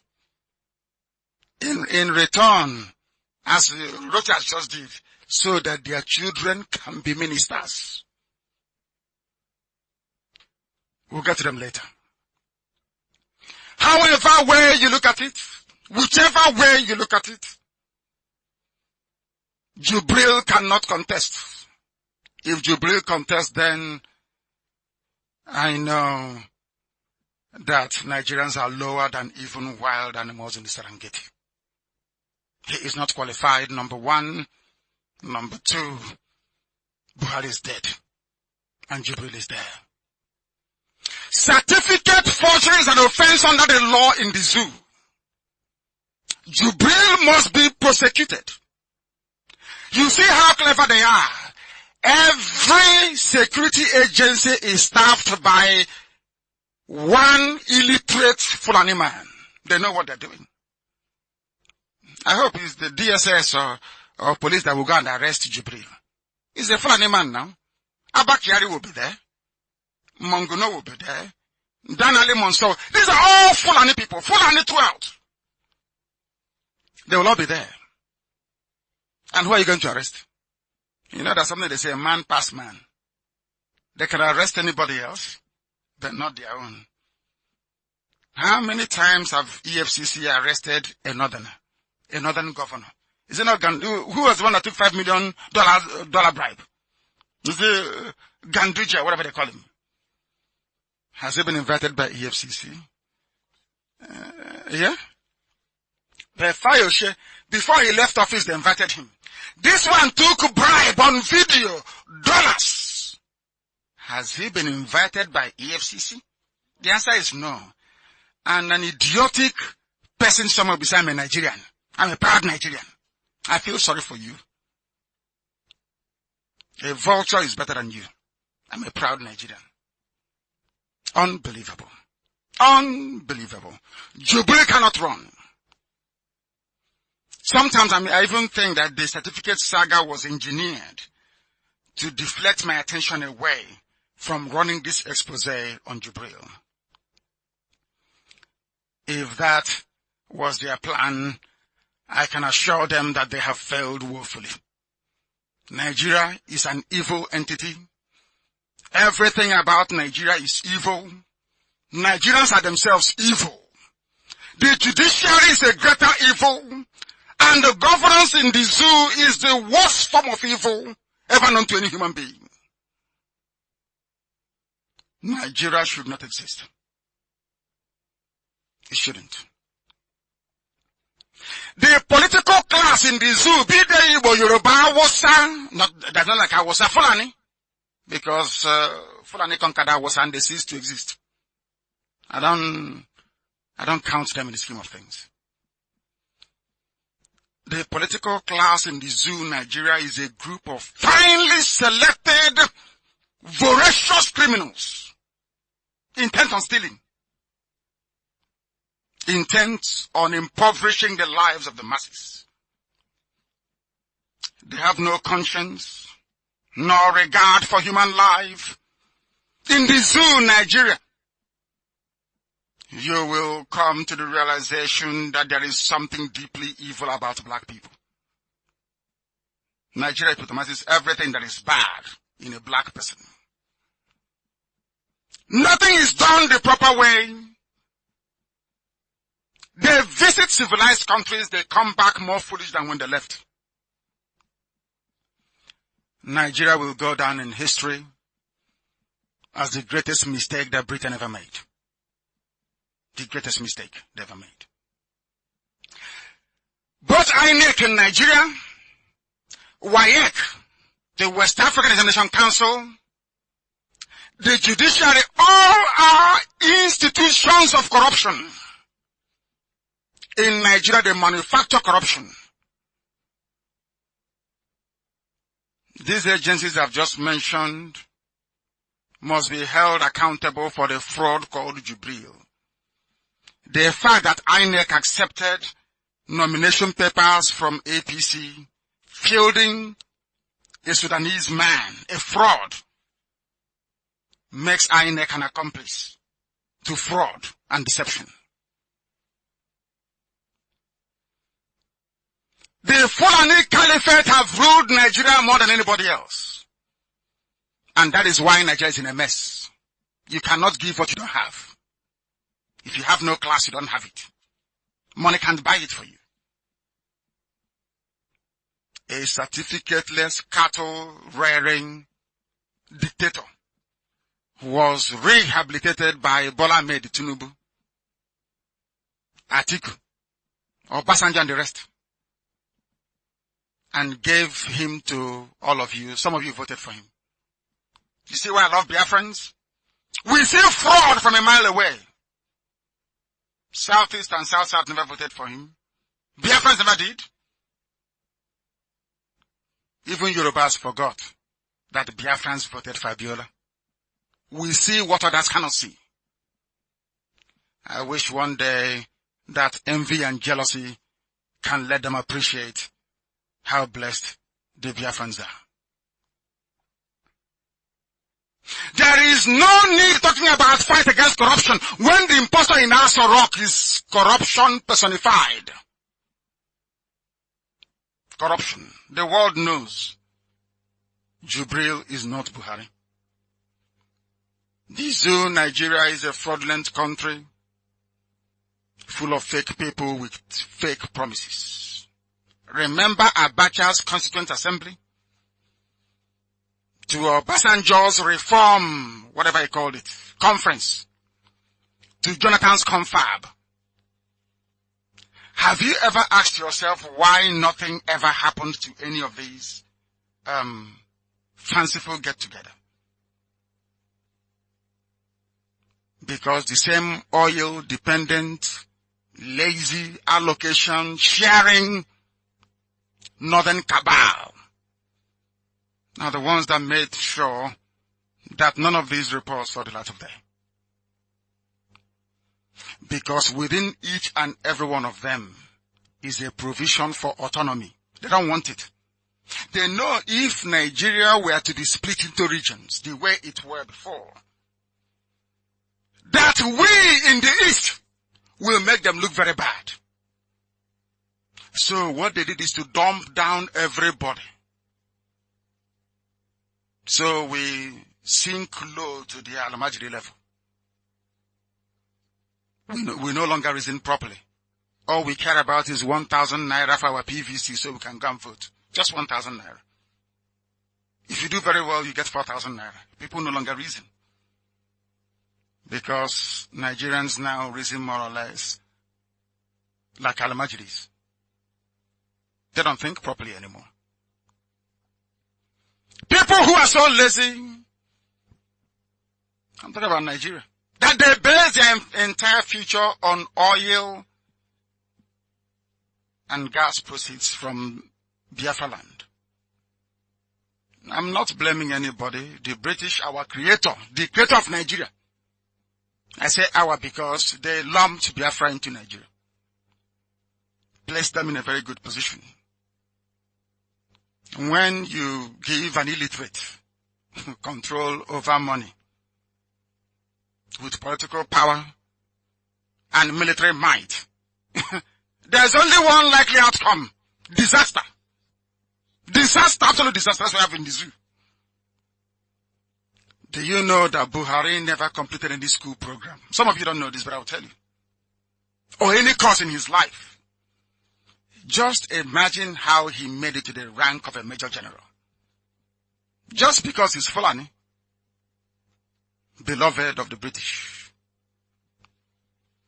APC said they will restructure Nigeria. What happened when they got into office?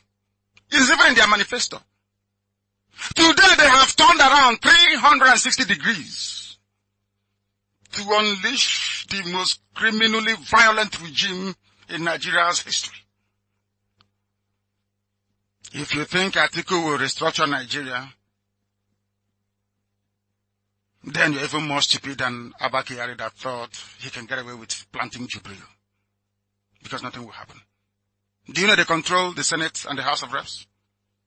Any change you vote for must go through the House of Reps and Senate, where they have inbuilt majority.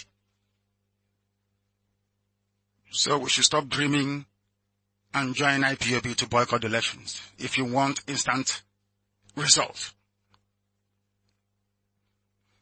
The only restructuring that Nigeria has ever undertaken is to restructure Jubril's face to make him look like Buhari. That's the only restructure they have done. They restructured his face so he can look like Buhari.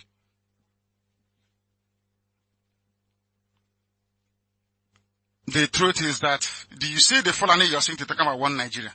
We must live together as brothers and sisters. The Fulani people never believed in one Nigeria. Because we get ready to play that clip from me, from Ahmadu, but I played it in 2015. Or 2014. And Buhari was shouting. Some of you say I don't respect Dr. Nnamdi Kanu. I want to tell you why I don't respect him. All of us will listen to this clip tonight. And then you will know that there is something wrong, seriously wrong, with how we reason. I want to prove to anybody listening tonight, to everybody I should say, and to anybody for that matter listening tonight, that Fulani people never wanted one Nigeria.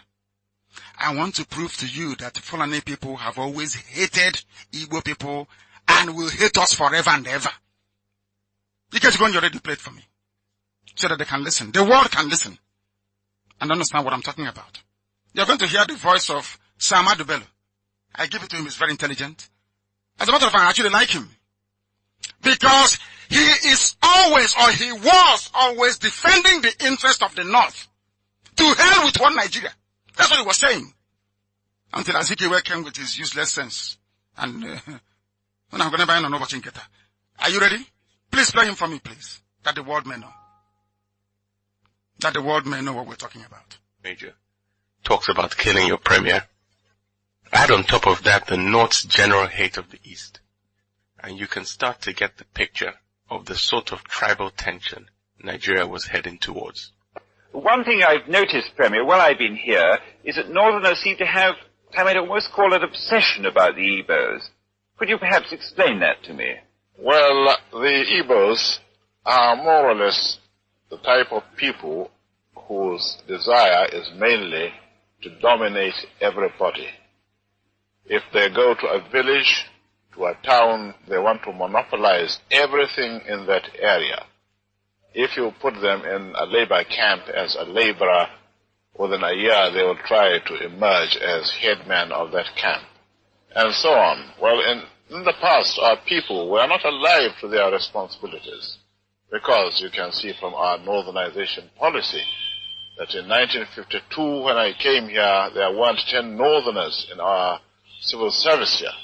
Then I tried to have it northernized, and now all important posts are being held by northerners. Is this policy of filling all key posts in the north solely with northerners and not with other Nigerians a temporary or a permanent one? In actual fact, what it is a northerner first. If you can't get a northerner, then we take an expatriate like yourself on contract. If we can't, then we can employ another Nigerian, but on contract too. This is going to be permanent, I should say, as far as I can foresee, because it will be rather dangerous to see the number of boys who are now turning from all our learning institutions, coming out with having no work to do. I'm sure whichever government of the day might be, it will feel rather embarrassed, and it might even lead to bloodshed. Doesn't this damage the idea, sir, of all people in all regions in Nigeria being fellow citizens of one country? Well, it might, but you are, new to our region, but how many northerners are employed in the east or in the west? The answer is no. And if there are, there may be 10 laborers employed only. I hope it's very clear now. The voice you were hearing there is that of Sir Ahmadu Bello. Because of this very interview, a coup was arranged and he was killed. I don't support it. I think the coup was very foolish. Those that planned the coup was very naive. They believed in one Nigeria. But this is a man protecting the interest of his own people. He made it very clear that he does not believe in one Nigeria. He was talking to a white man and saying to a white man, if I don't have a northerner who can do the job, I will give it to a white person. I will not give it to an African person. I will give it to a British man or woman. These are the people you want to be in the same country with. It is their children and their children's children that are killing you today in the army. They are the ones in Boko Haram. They are the ones in Fulani terrorists, Miyetti Allah, the headsmen. Do you see the way they reason? Do you see how they think? Nnamdi Azikiwe is well educated. He knew all these things. But the allure and the attraction of being the head of state in this vast wasteland that includes the north was the reason why he agreed to step down for Tafawa Balewa, or to agree with the fraudulent census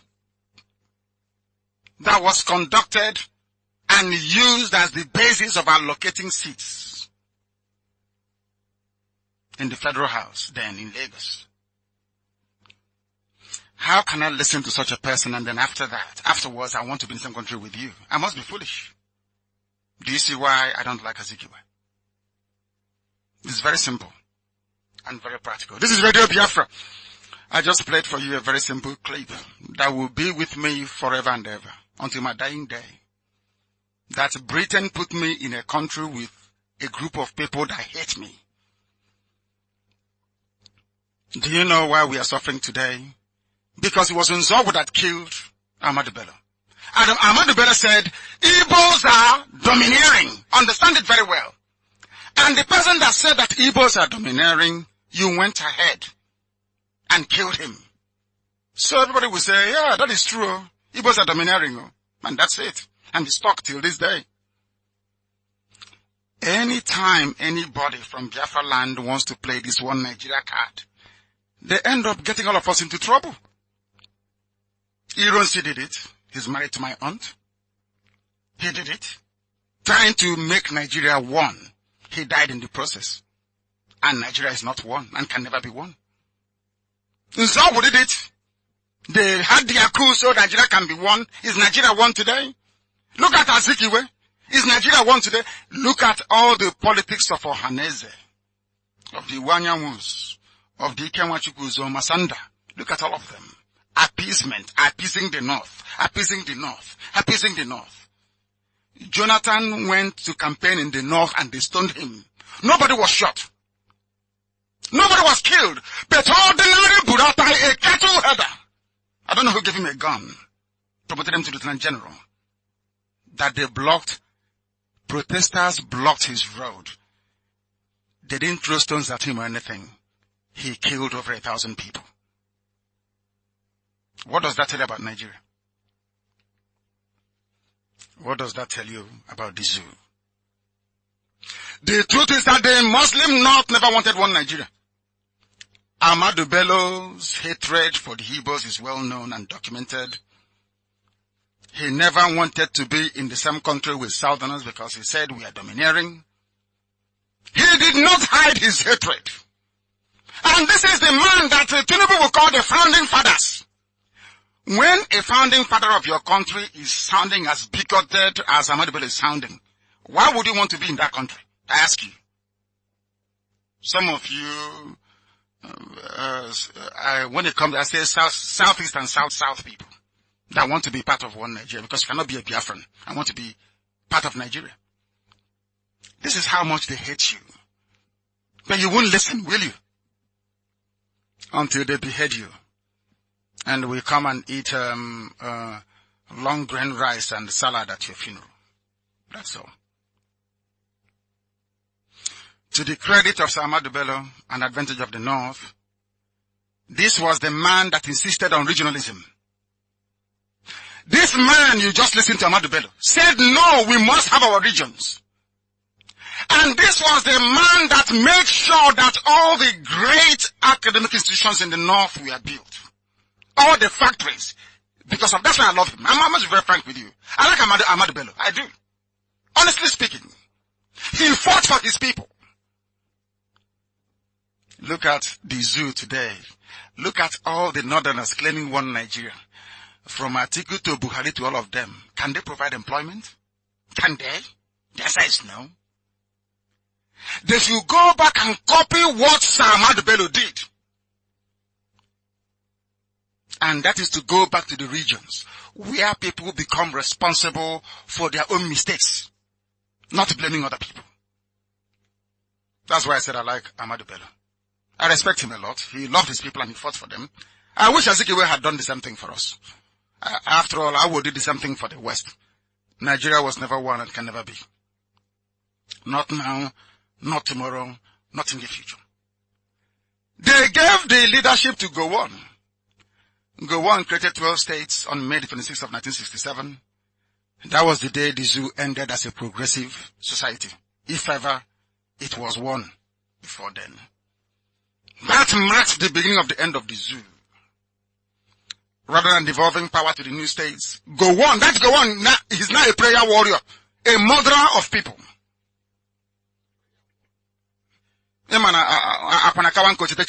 To Jesus. But I said, I'm married to Jesus. I'm married to Jesus.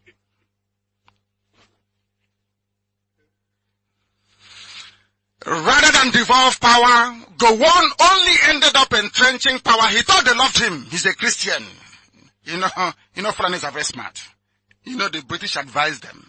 They said, give the leadership to a Christian minority so you can kill as many Igbos as possible. And nobody will blame you. And that's what Gowon did. Isn't it funny that today, the same people are killing Gowon's people, isn't it? They call them headsmen. And Gowon can't say anything about it. Because he is a murderer himself. And he will go to jail. You think we'll leave them? Of course not. Of course not. Nigeria is the greatest zoo that the British ever created. And Nigeria will never, ever, ever be developed. They will always run a rentier economy. They sell crude oil and gas, and they buy everything they need, including common sense. The level of mutual distrust and hatred, resentment and angst along the various ethnic fault lines will make the survival of Nigeria virtually impossible. The way Nigeria is today, nobody from the Middle Belt can ever be the president. Do you think that people from Agatu want to live with Fulani headsmen in the same community? I want people to actually reason for once. Those that advised Gowon to create a unitary, natural resource-dependent political order should hang their heads in shame. They're the ones advising Atiku today. Most of them are advising Atiku. No, don't open. Do you believe that these Igbo men are telling Atiku not to open Calabar Port? or Iguacha Seaport, or Warri Seaport. These are the people you call. They don't want you to develop. They don't want anything good to come to you. It's only their children. They say, "Oh, we are." They say we are Igbo leaders, and I asked them, since 1970, sir, what have you actually done for us? Just name one thing, apart from Mbakwe. What have you actually done? Of course, and to an extent, maybe you give credit sometimes to who credit is due. Of course, as if you were insisted that Imo and Anambra then under Jim Wobo and Mbakwe must be industrialized, and they did something. I give them that credit. But Mbakwe especially. Mbakwe especially. What has Ohaneze ever done for you? Name one thing. If not, you can sell your interest to the Northerners. Excuse me, sadly as Mbadiwe did with Kaduna Airport. I'll get to that story later. How Mbadiwe he sold Kaduna Airport. It was our concession. Kaduna Airport was meant to come to us. He sold it to our Saflani people. That was why they wanted him to be the vice president to Shagari. Shagari refused and picked Ekweme.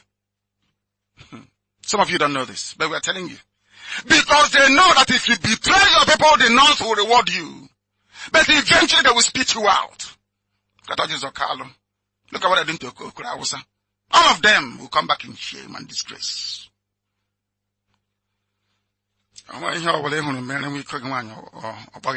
Uncle. That's all I can call you. I can never love you. I keep saying Fulani can never love you. They hate you with a passion. With a passion. Nobody can fix the zoo. Go on and a succession of poorly educated Fulani soldiers that led Nigeria. Before, they're still leading Nigeria. Today, through hell. Under the leadership of a cloned Sudanese. Nobody can save Nigeria. I want to quote what Pat told me. He's a political economist. One of the few people that actually can reason or you can call a genuine intellectual. Pat told me said, somehow we're expecting the hand of God to fix things.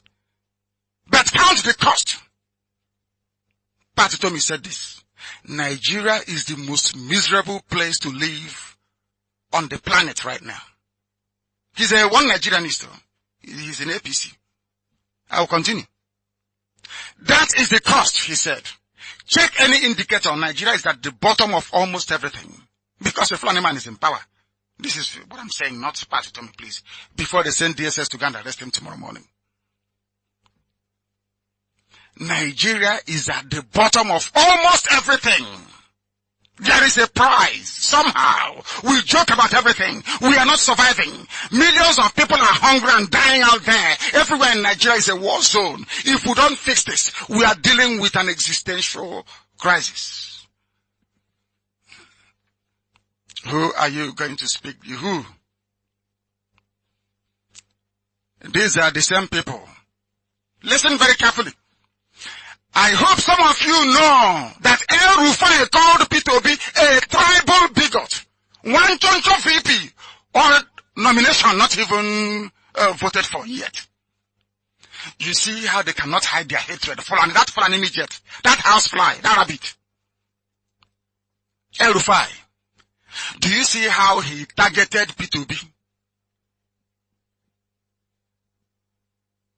Because of his hatred for Igbo people. El Rufai hates you. Because he's Fulani. And Fulani will always hate you. Nzogu they blame for the death of Ahmadu Bello.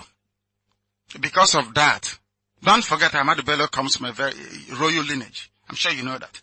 He's descended from Otman Danfodi. Today they say that Nzogu is from South.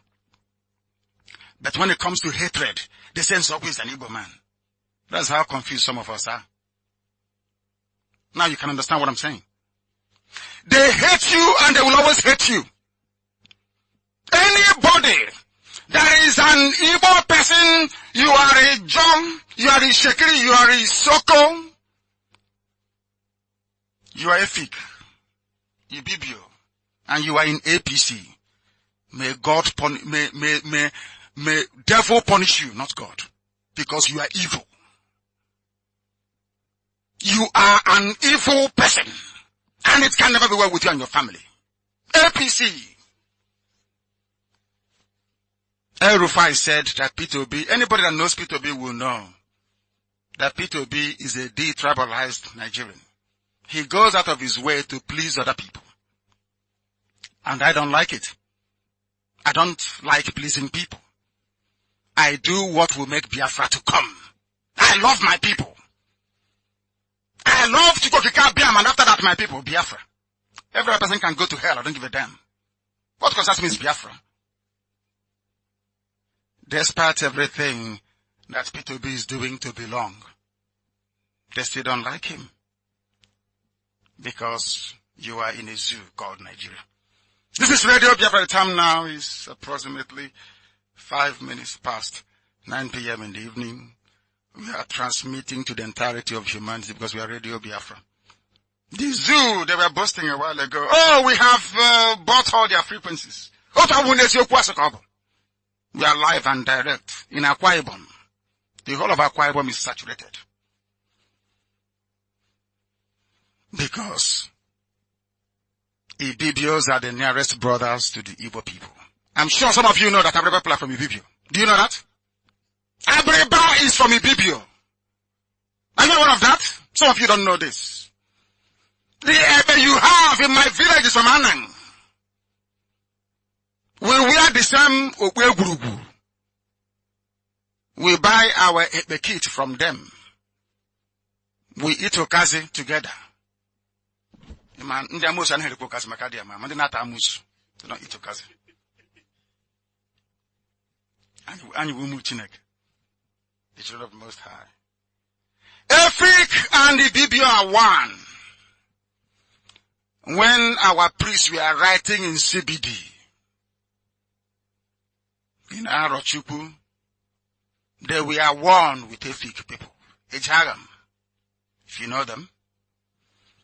There was a man who come and say, oh no, you are minority. These are the same Fulani people that conquered everybody in the north. Igbos never conquered anybody. Never forced anybody to speak Igbo language. But the Fulani conquered everybody. I was before them. Even conquered some parts of Yoruba land. Ilorin is a Fulani territory. They have an Eme, not an Oba. And that part of Yoruba land will be in occupation forever and ever. They can never get it back. Sometimes I go down on my knees and I pray Chukwukika Biama that the entire territory of Biafra, there is no established foreign influence. None whatsoever. For that, at least, we must remain very grateful. Don't forget, we have touched on the issue of Jubril. My assignment is very simple. I have asked you to go and look for a part of Jubril that he cannot cover his ear. Go and look for Buhari's pictures. Go and check the ears of Jubril. They are not the same. So he is not Buhari. And can never be. But Nigerians are suckers. Always taken for a ride. What do they know?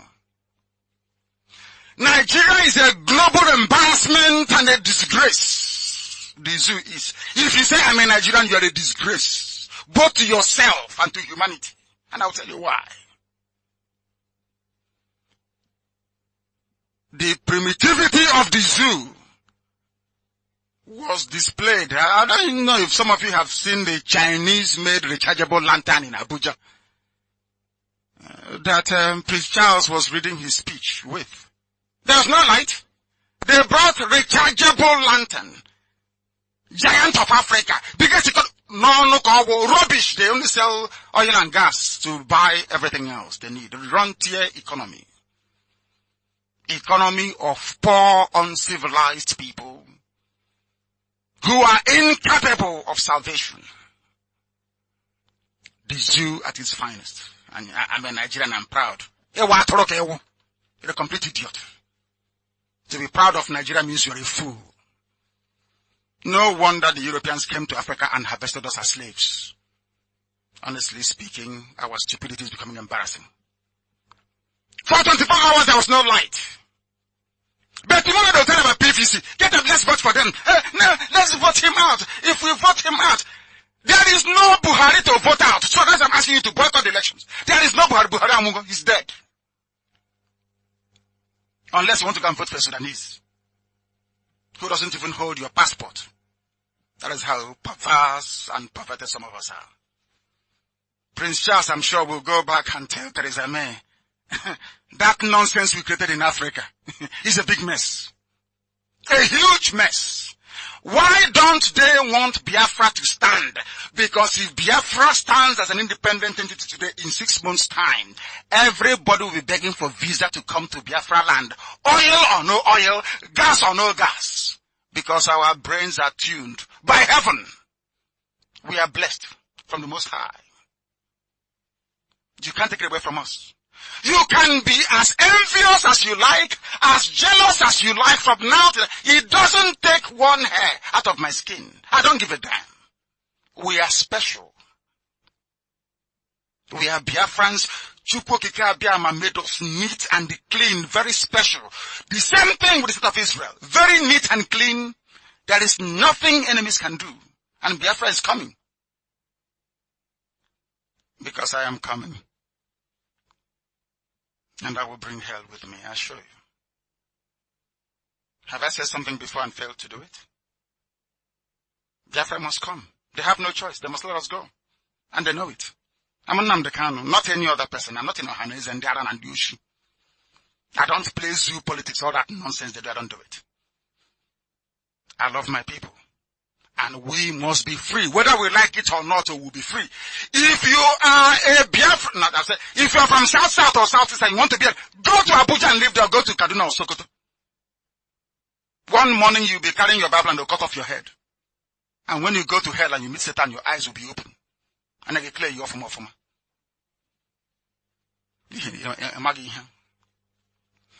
Prince Charles will go back and tell the whole world that the zoo, Nigeria, is a joke. No electricity. It was a rechargeable lantern to do this speech. You remember the American ambassador said, if Nigeria fails, Africa fails. I said to him, if Biafra doesn't come, then there'll be no Africa. And they know it. They talk about their strategic partnership with Nigeria. And I keep asking myself, what's strategic partnership? Is it in the stealing of oil? When I was telling some of you in 2013, that people come to Biafra land and take oil without paying for it. Some of you thought I was joking. Until it was confirmed from NMPC that they have no meter. Anybody can come and take oil and go. Don't you know that? Because Fulani is in charge. Sometimes they don't even know who is who.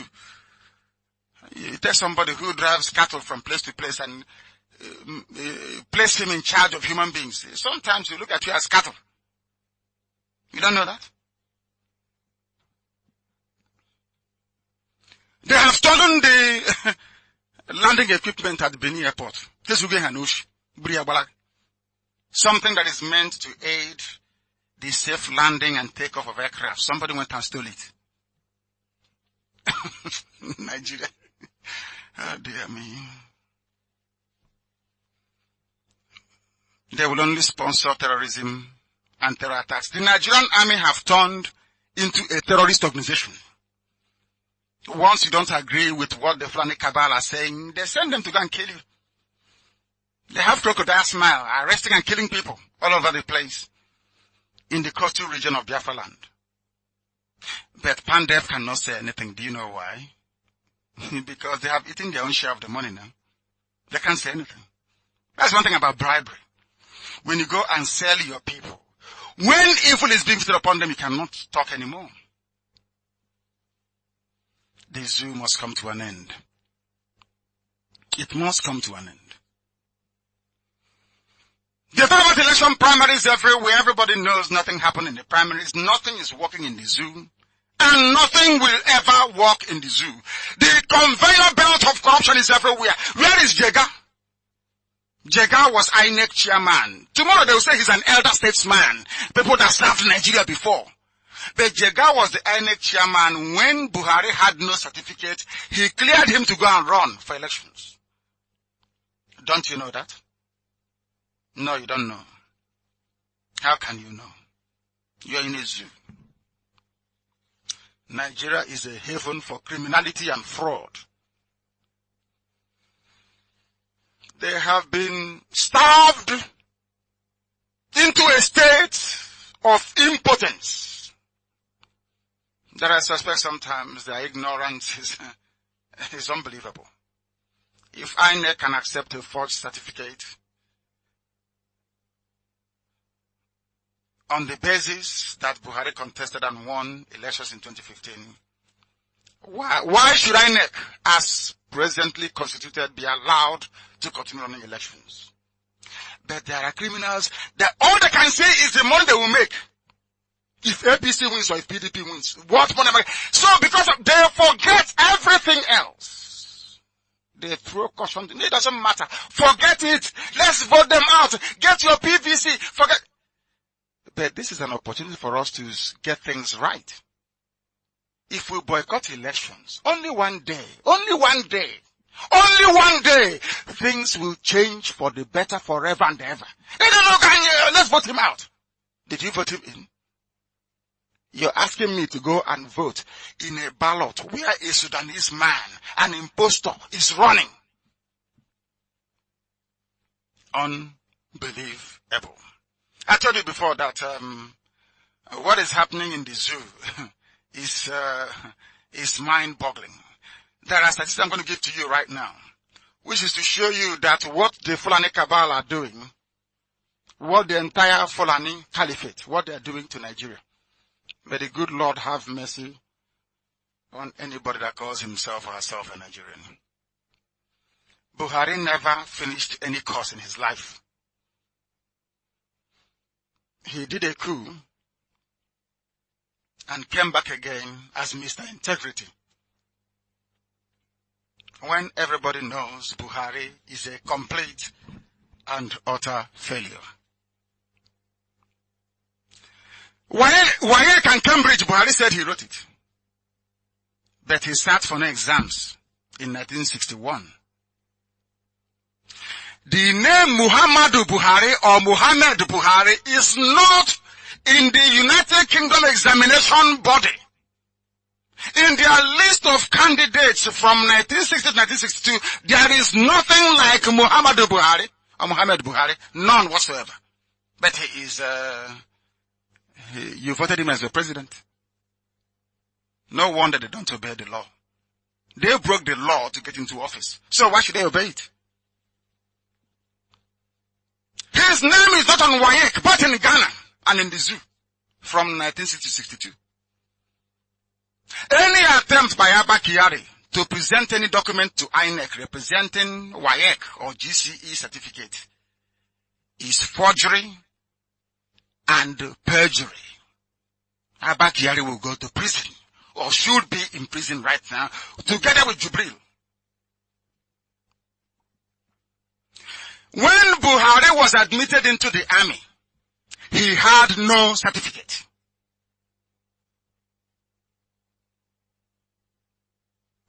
The only paperwork they have is that thing that his principal wrote. That he will pass his, he has only thing, the principal said he will pass his exams. Should he write it?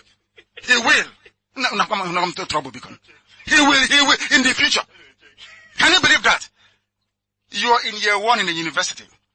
And so, and your vice chancellor suddenly writes a letter for you, recommending you to a pharmaceutical company saying, oh, don't worry, he will pass his exams when he gets there.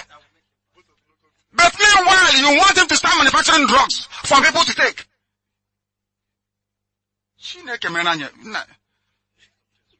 Hey. I won't come near these people. My goodness. He went to Nigeria Defense Academy. But he never attended any defense academy. He attended the Royal Military Forces Training College for months. For normal army recruitment and physical training, no certificate. Hey, Chineke mane my brother. Buhari went to Aldershot. I know Aldershot very well. I know Aldershot. He did what, he did a month's officer cadet school. But no certificate was issued to Buhari. He passed no, I'm talking about the dead Buhari, that some of you in 2015 voted for. And they're asking you to go again and vote for another idiot next year. No certificate was issued. He passed no examination, none whatsoever. They said he went to Defense Service Staff College, Wellington in Indiana. As usual, Buhari attended the staff college and did not sit for the examination. No exam. I think I read somebody said that is why you don't have that FRCN or whatever. You know that thing they write after a general's name. He doesn't have it. Only Grand Commander of the Federal Republic of the Zoo. Grand Commander of Cattle and the Fulani headsmen. Unbelievable. The only thing Buhari has is attestation certificate. That is why they took a picture. The only certificate he has in his life. Buhari is the most successful, the dead one, the most successful fraudster in the whole world. Aided and abetted by Abba Kyari. That is a fact. But tomorrow they will pay Nation Newspaper and a few other Yoruba publications. Oh, leave him! He ran to Israel, leave him! But he's telling you that they will never address the issues that you raise. They always try to belittle. Oh, that's small boy. That small boy.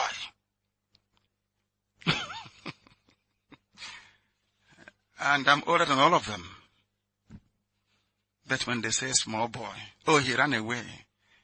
Being a black baboon, your senses will switch immediately to ridicule. Oh, it is. In a baboon. They want to deflect your attention away from the real issues. That is why they are there. That is why they cannot remove Jubril.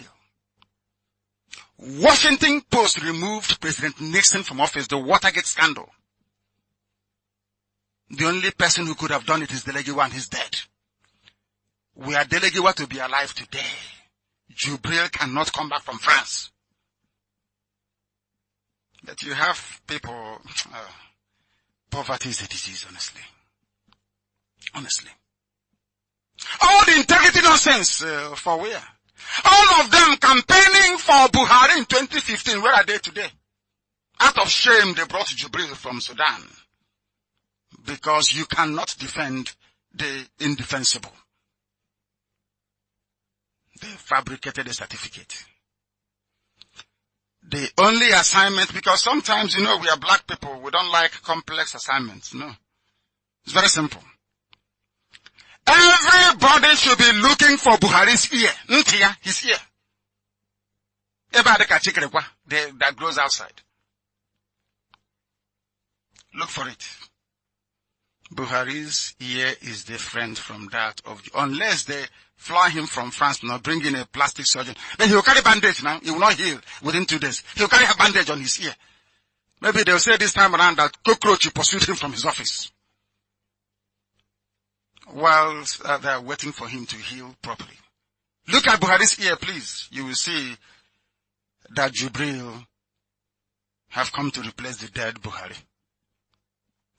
This is the time for journalists in Nigeria, including Nation Newspaper and other anti-IPOB publications. If you have conscience, you will rise up and defend the truth. Your fellow journalists removed Nixon from office. Do something meaningful for once in your lives. Do something meaningful. Did any of you see the seating arrangement when Prince Charles came with Obi of furniture, pursued to the back? I think somebody said he came to start at the front and they told him to say, come on, go to the back. Immediately. Are you not Igbo? Come on, go to the back. When you're a child and you go to a kindergarten or nursery school where you are new, I felt sorry for the Obi of Onitsha. I felt sorry for those Igbo people that claim they are part of one Nigeria. Am I allowed to say something nice about Governor Wike? Maybe they'll open up a probe tomorrow if I praise him. Only Governor Wike had the courage to speak out and say what happened there is a disgrace. I did not see the Manabo of Okrika there. I did not see King Spiff. What's his first name again? I've forgotten. I was looking for the Oba of Benin. I couldn't find him. Before somebody was telling me that Benin is not part of Biafra. Maybe tomorrow I'll tell him, show me your Oba in this picture. They chased the Obi of Onitsha to the back seat. The Sultan was sitting with the right of Prince Charles. You know that Yeshua said when he go to heaven, he will sit on the right hand of his father. Jesus the Sultan is the favorite child of the British. He was on the right hand side. The Yoruba were on the left.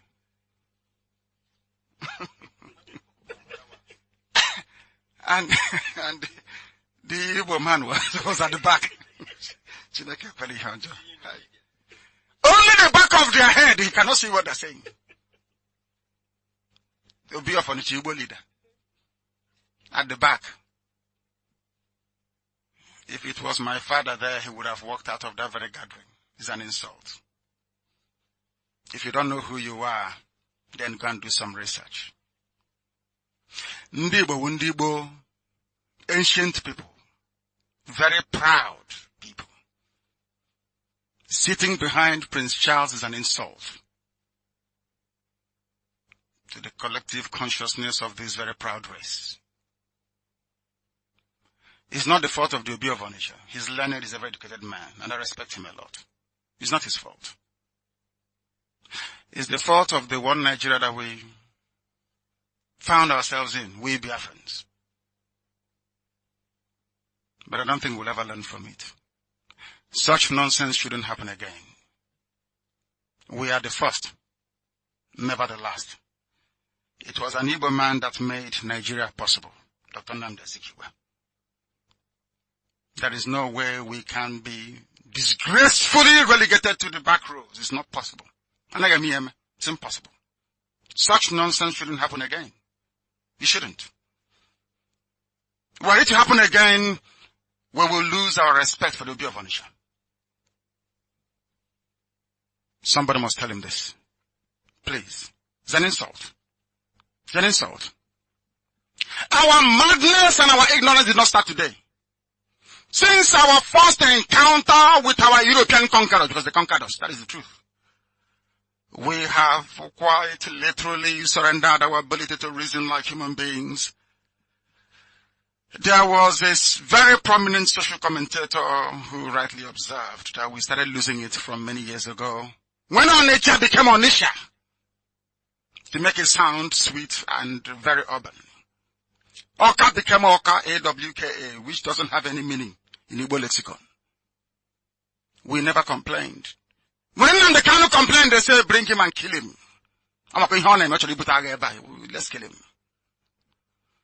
Today, this once proud race have been compromised on everything. This is why those who are shouting restructuring, without restructuring, we are not going to vote. We are a day today. They are the ones asking you to get your PVC because they have no morals. All they care about is the oil and gas money rolling into their accounts. They don't care about you. They don't give a damn about you. Do you think you vote for them and they'll see you again? Can everybody for once, across the length and breadth of the zoo, for once, if you people sit at home, is it on the 19th of February of next year that they're going to do their presidential election? I think it's around the 19th of February or so. If all the oppressed masses of Nigeria sit at home, everybody, not just Biafrans, on the 19th of February of 2019, If nothing changes on the 20th, I will drop my call for Biafra to be established as an independent country. This is to let you understand that one thing you can do to change your lives and that of your children for the better. One thing you can do that you can earn more than 30,000 in a month. One thing you can do and they will stop owing you your salaries. One thing you can do and your life will be better. 19th of February. Sit at home on the day of the presidential election. You see what will happen. Now they will come to you to ask you what you want. But if they give you 1,000 naira and you go and vote, you have renewed your slavery certificate for another 4 years. Don't say I didn't warn you. I warned you about Buhari, but none of you listened. As usual. Anybody but Jonathan. No, let Jonathan. Anybody, please, anybody but Jonathan. Today it is anybody but Jubril. Sometimes our stupidity has no end. Today the Obi of Onitsha is taking a back seat. No, I can't. I respect him a lot. I love the Obi of Onitsha. It's not his fault. He went there, somebody said go and sit at the back, isn't it? Somebody said go and sit at the back. You want to sit there? Because he's a gentleman. No wonder we are treated like animals all over the world. Black people are not consistent. No coherent ideology or belief system or political arrangement. It is as if a black person cannot reason at all. That is the truth. Unless a white man confers legitimacy on you. Do you know if I return to the UK and you see me shaking the hands of Theresa May, do you know that people will begin to like me, even some of my Yoruba enemies? You know, one thing we value as black people is a white person conferring legitimacy on you. Until a white person comes and tells them that Nnamdi Kanu is brilliant, nobody will believe it. Isn't it? Okay. But I know I am, anyway. Of course. There is no consistency, no current ideology or belief system. Traditional rulers happily sitting to be photographed with Prince Charles is a disgrace. Prince Charles should come to Onitsha to see the Obi of Onitsha. As he did in Ghana. Go to their minable of a creek and visit him. That is where the oil is coming from. The oil is coming from Anambra, from Imo, from rivers. Oil is coming from everywhere in Cross River, in Akwa Ibom. Go there and visit them. Not in Abuja. Not in Abuja. Our collective stupidity is unbelievable. The same way missionary priests came with their soldiers during colonialism to kill us. We must proceed. IPOB as a movement will not entertain any dialogue nor compromise. We know what we are doing. The time for talking and compromise is gone. Gone, completely gone. And they know it. That is why they are running around having their nocturnal meetings. We are a movement devoted to the enthronement of freedom, liberty, and justice. We lost the zoo through the British, who, having conquered and subdued us, divided our land into Igbo and Eastern minorities, courtesy of the Willings Commission. They carved out a place called Niger Delta and handed us over to the backward Fulani Caliphate. They stole our freedom, but we are taking it back. And nobody can stop us. Elohim has sanctioned it because he created us Biafrans as free men equal before the law. Fulani people do not know what it means to obey the law in a secular society. Atiko will not give us freedom. Jubril will continue to mass his armies against us.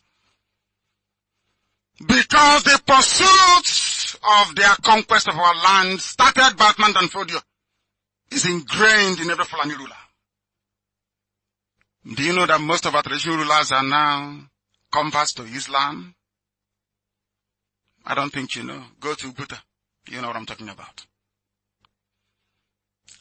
At no time has voting in the zoo Nigeria brought anything good to the people. From the British that rigged the census of 1953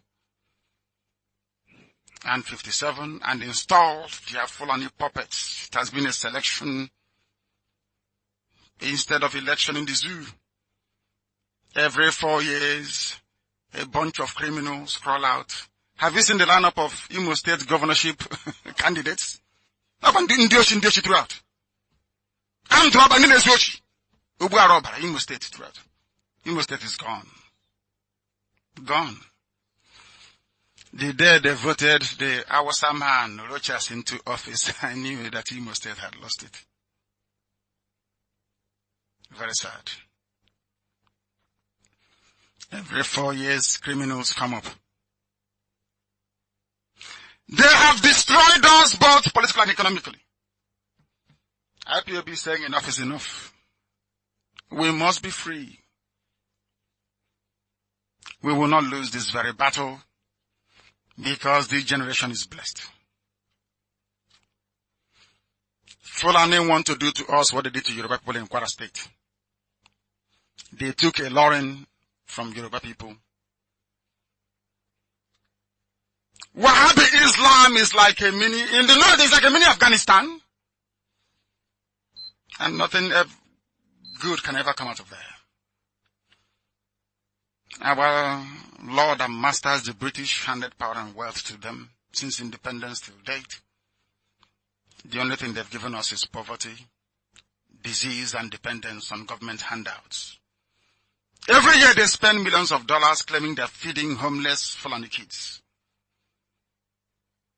They own the oil wells, they control the government, all ministries and parastatals belong to them. They control customs. They control our lives. They have made us backward, poor, and illiterate. Buhari never passed any exams. When he died, they replaced him with a Sudanese. Unbelievable. How did we get into this nonsense today? I hope people are listening. Are you tired? No, sir. No. I have some people in the studio with me, so I'm asking them if they're tired. Because I'm preaching this very gospel to the whole world. The time now is approximately 23 minutes to 10 p.m. here in the Holy Land of Israel. How did we get into this mess? It was Igbo men that got you here. Don't blame any Fulani man. Nnamdi Azikiwe started it. He wanted one Nigeria. Look at where we are today. Nyawodo, Dave Umahi, they are making the same mistake as always. Instead of them to listen to IPOB. Instead of them to leverage. Do you know we would have been free by now? Do you know the time they came to ask Ohaneze and Igbo governors if they are with IPOB or not? All they needed to say was, yes, we are with them. Anything they wanted to do it for them, by now we'll be free.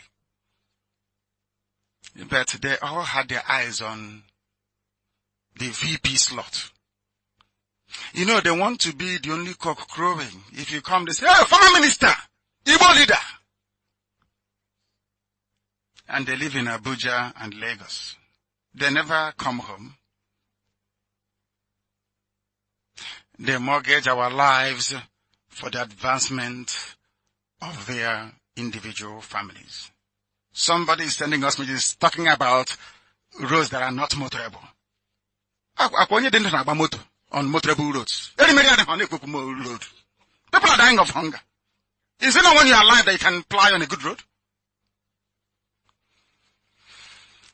I am in Israel. Most of your brothers, your uncles who are here and elsewhere in the world are married to non-Biafran women. Most of our sisters are back home without any husband. Do you know why we are scattered all over the world? It's because there is no Biafra. Once Biafra comes, the same way that Jews are returning to Israel, it's the same way that Biafrans will return to the land of Biafra. Then our sisters can get married. If it doesn't affect you, it affects me. I feel terrible. I feel terrible.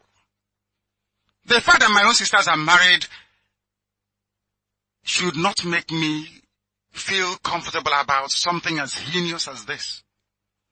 We need our daughters to be married to our sons.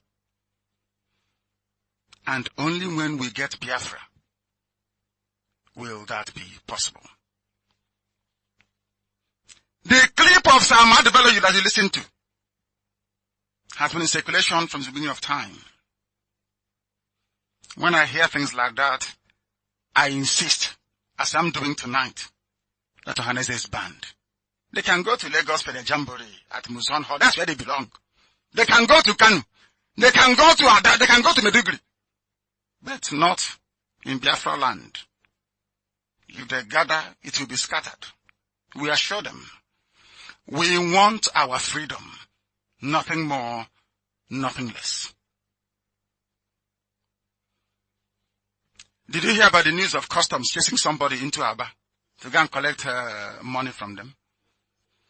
A container that was cleared in Lagos. Aba is only 60 kilometers from the nearest seaport in Iguacha, which is Port Harcourt. It has been closed. Because Nigeria wants to punish Igbo people. They want to make us suffer. They have taken our land through endless boundary adjustments. That Igbo people are in Benue, Igbo people are in Kogi. Igbo people are in Cross River. Of course, we are all Biafrans, I know. Come on, in Hojo, evil is evil. Our brother cleared his container from Lagos. From Lagos to Aba, what we have is 28. No, what we have is, including police checkpoint and civil defense and all the rest of them, it is uncountable, the number of checkpoints you have. He made it into Aba. They chased him again. From Ngokwaga. To give them another bribe. The same container that left the seaport, that left Apapa seaport. That reminds me, when Nyamodo got into office as Ohaneze President General, Nyamodo said his priority is to get rid of all the checkpoints in our land. Did any of you follow that when he said it?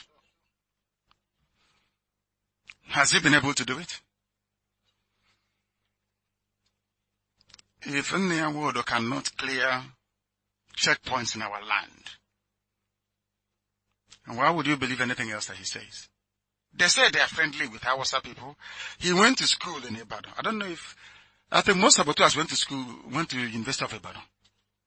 Except my wife, of course. She's not a saboteur. Do you know that Okpa Biasika went to Ibadan? Do you know that? You don't know. Okpa Biasika was at University of Ibadan. Most great saboteurs went to the University of Ibadan to study. And you wonder why we are in the mess we are in today. Ohaneze is banned. If they meet anywhere, we scatter it. Customs must dismantle their roadblocks heading into our land. Heading into our land. This level of intimidation and harassment is too much. Something you can buy for 50 naira in Lagos, if it comes into Biafra land, you're paying 90 naira. Is that correct? After paying them for the seaport, after paying them for the landing of the goods and clearing it officially, Fulani, Zoo Customs will still pursue us till we enter into Aba, into Newi, into Onisha, into Enugu, to take money from us. And there is nobody to defend us. And next year they ask us to go out to go and vote. No Igbo politician, not one single one, has the courage or the mettle to challenge all these roadblocks and checkpoints we have in our land. They are making us understand that we are under occupation. We are a conquered people. Why shouldn't I agitate to be free? I ask. This is evil. There is no roadblock in the whole of the North. Is that true of us? Is there any roadblock in the North? But they have Boko Haram. They have Fulani headsmen. Terrorists killing people. No roadblocks. But in the most peaceful part of West Africa, of the whole of Africa, every kilometer is a checkpoint. That is horrible. They promised to take this away. They have done nothing about it. There is no dignity. There is no respect and there is no honor. The evil extortion of Biafra businesses is still going on right now. And we must stop it. We must stop it. And that is what IPOB is here to do. Earlier today, I had decided to talk to the whole world about us, about IPOB and what we do and why we do the things that we do. But on reflection, I've thought that perhaps this is not the right time to do it. Just for the IPOB family alone. So I will be able to go through those and touch on very critical issues when I address only the family. But I must say this. We don't get our funding from politicians. No Biafran, zoo, or world politician has ever given us a dime in IPOB. IPOB is funded by the families all over the world. Sometimes people think that we are excessively rich. I don't know if it is a good thing or a bad thing. Come on, move for the Akwasana, Egu Adinoha, when I go on a. We must encourage the family in the USA. They're the largest contributors. Germany, Italy, UK is about fourth here. I don't know why that is the case. Italy is doing very well. They must continue. Do you want me to mention? Because sometimes I think you want me to say the amount that they give to us? Eh?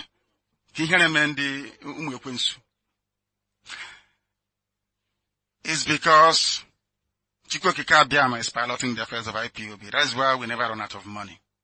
Not that because we have money, but this is a project from heaven. Japan. These are those that stayed the course as I was making my way to Israel. None of you heard from me for over a year, but they kept the faith. So I want to reassure this family all over the world, our people, that they are good people. Then the band was boom. IPOB is indeed a family. I'll start all over again. USA, the family in USA. I recognize your steadfastness in Germany, Italy, United Kingdom, Japan, Spain, Malaysia. Malaysia is I've not thanked them. They bought me a car before the criminals came in to try and kill me and kill my family. But we lost 28 men. And I mourn them every day. I remember France, Switzerland, they never buckled, they never went back. Denmark was strong. Norway was with us. Sweden remained. Even Canada remained. Cambodia, Indonesia. IPOB is all over the world. Canada, Cambodia, Indonesia, Thailand, I remember you, India, Taiwan, Russia.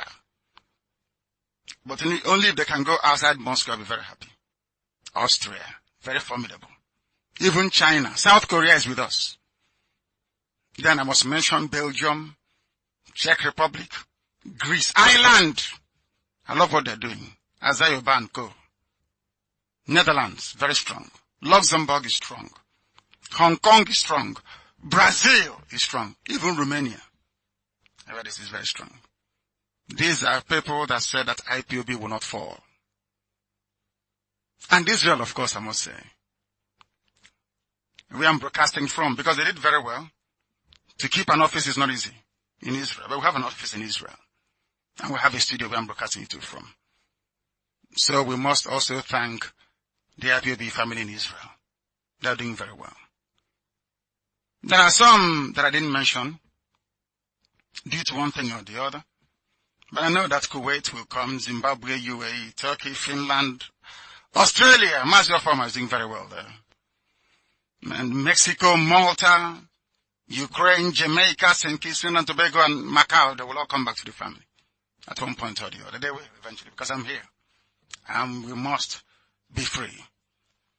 I thank each and every one of you. And I want this very family to continue to grow the way that we started. We are all Umu Chineke, one family, one goal, because we expect only one outcome, and that is victory and freedom for our people. I thank each and every one of you for listening, but I must thank the Abia family of IPOB. The running of Biafra land is down to Abia State. Most of the transmitters we bought is because Abia State did not let us down.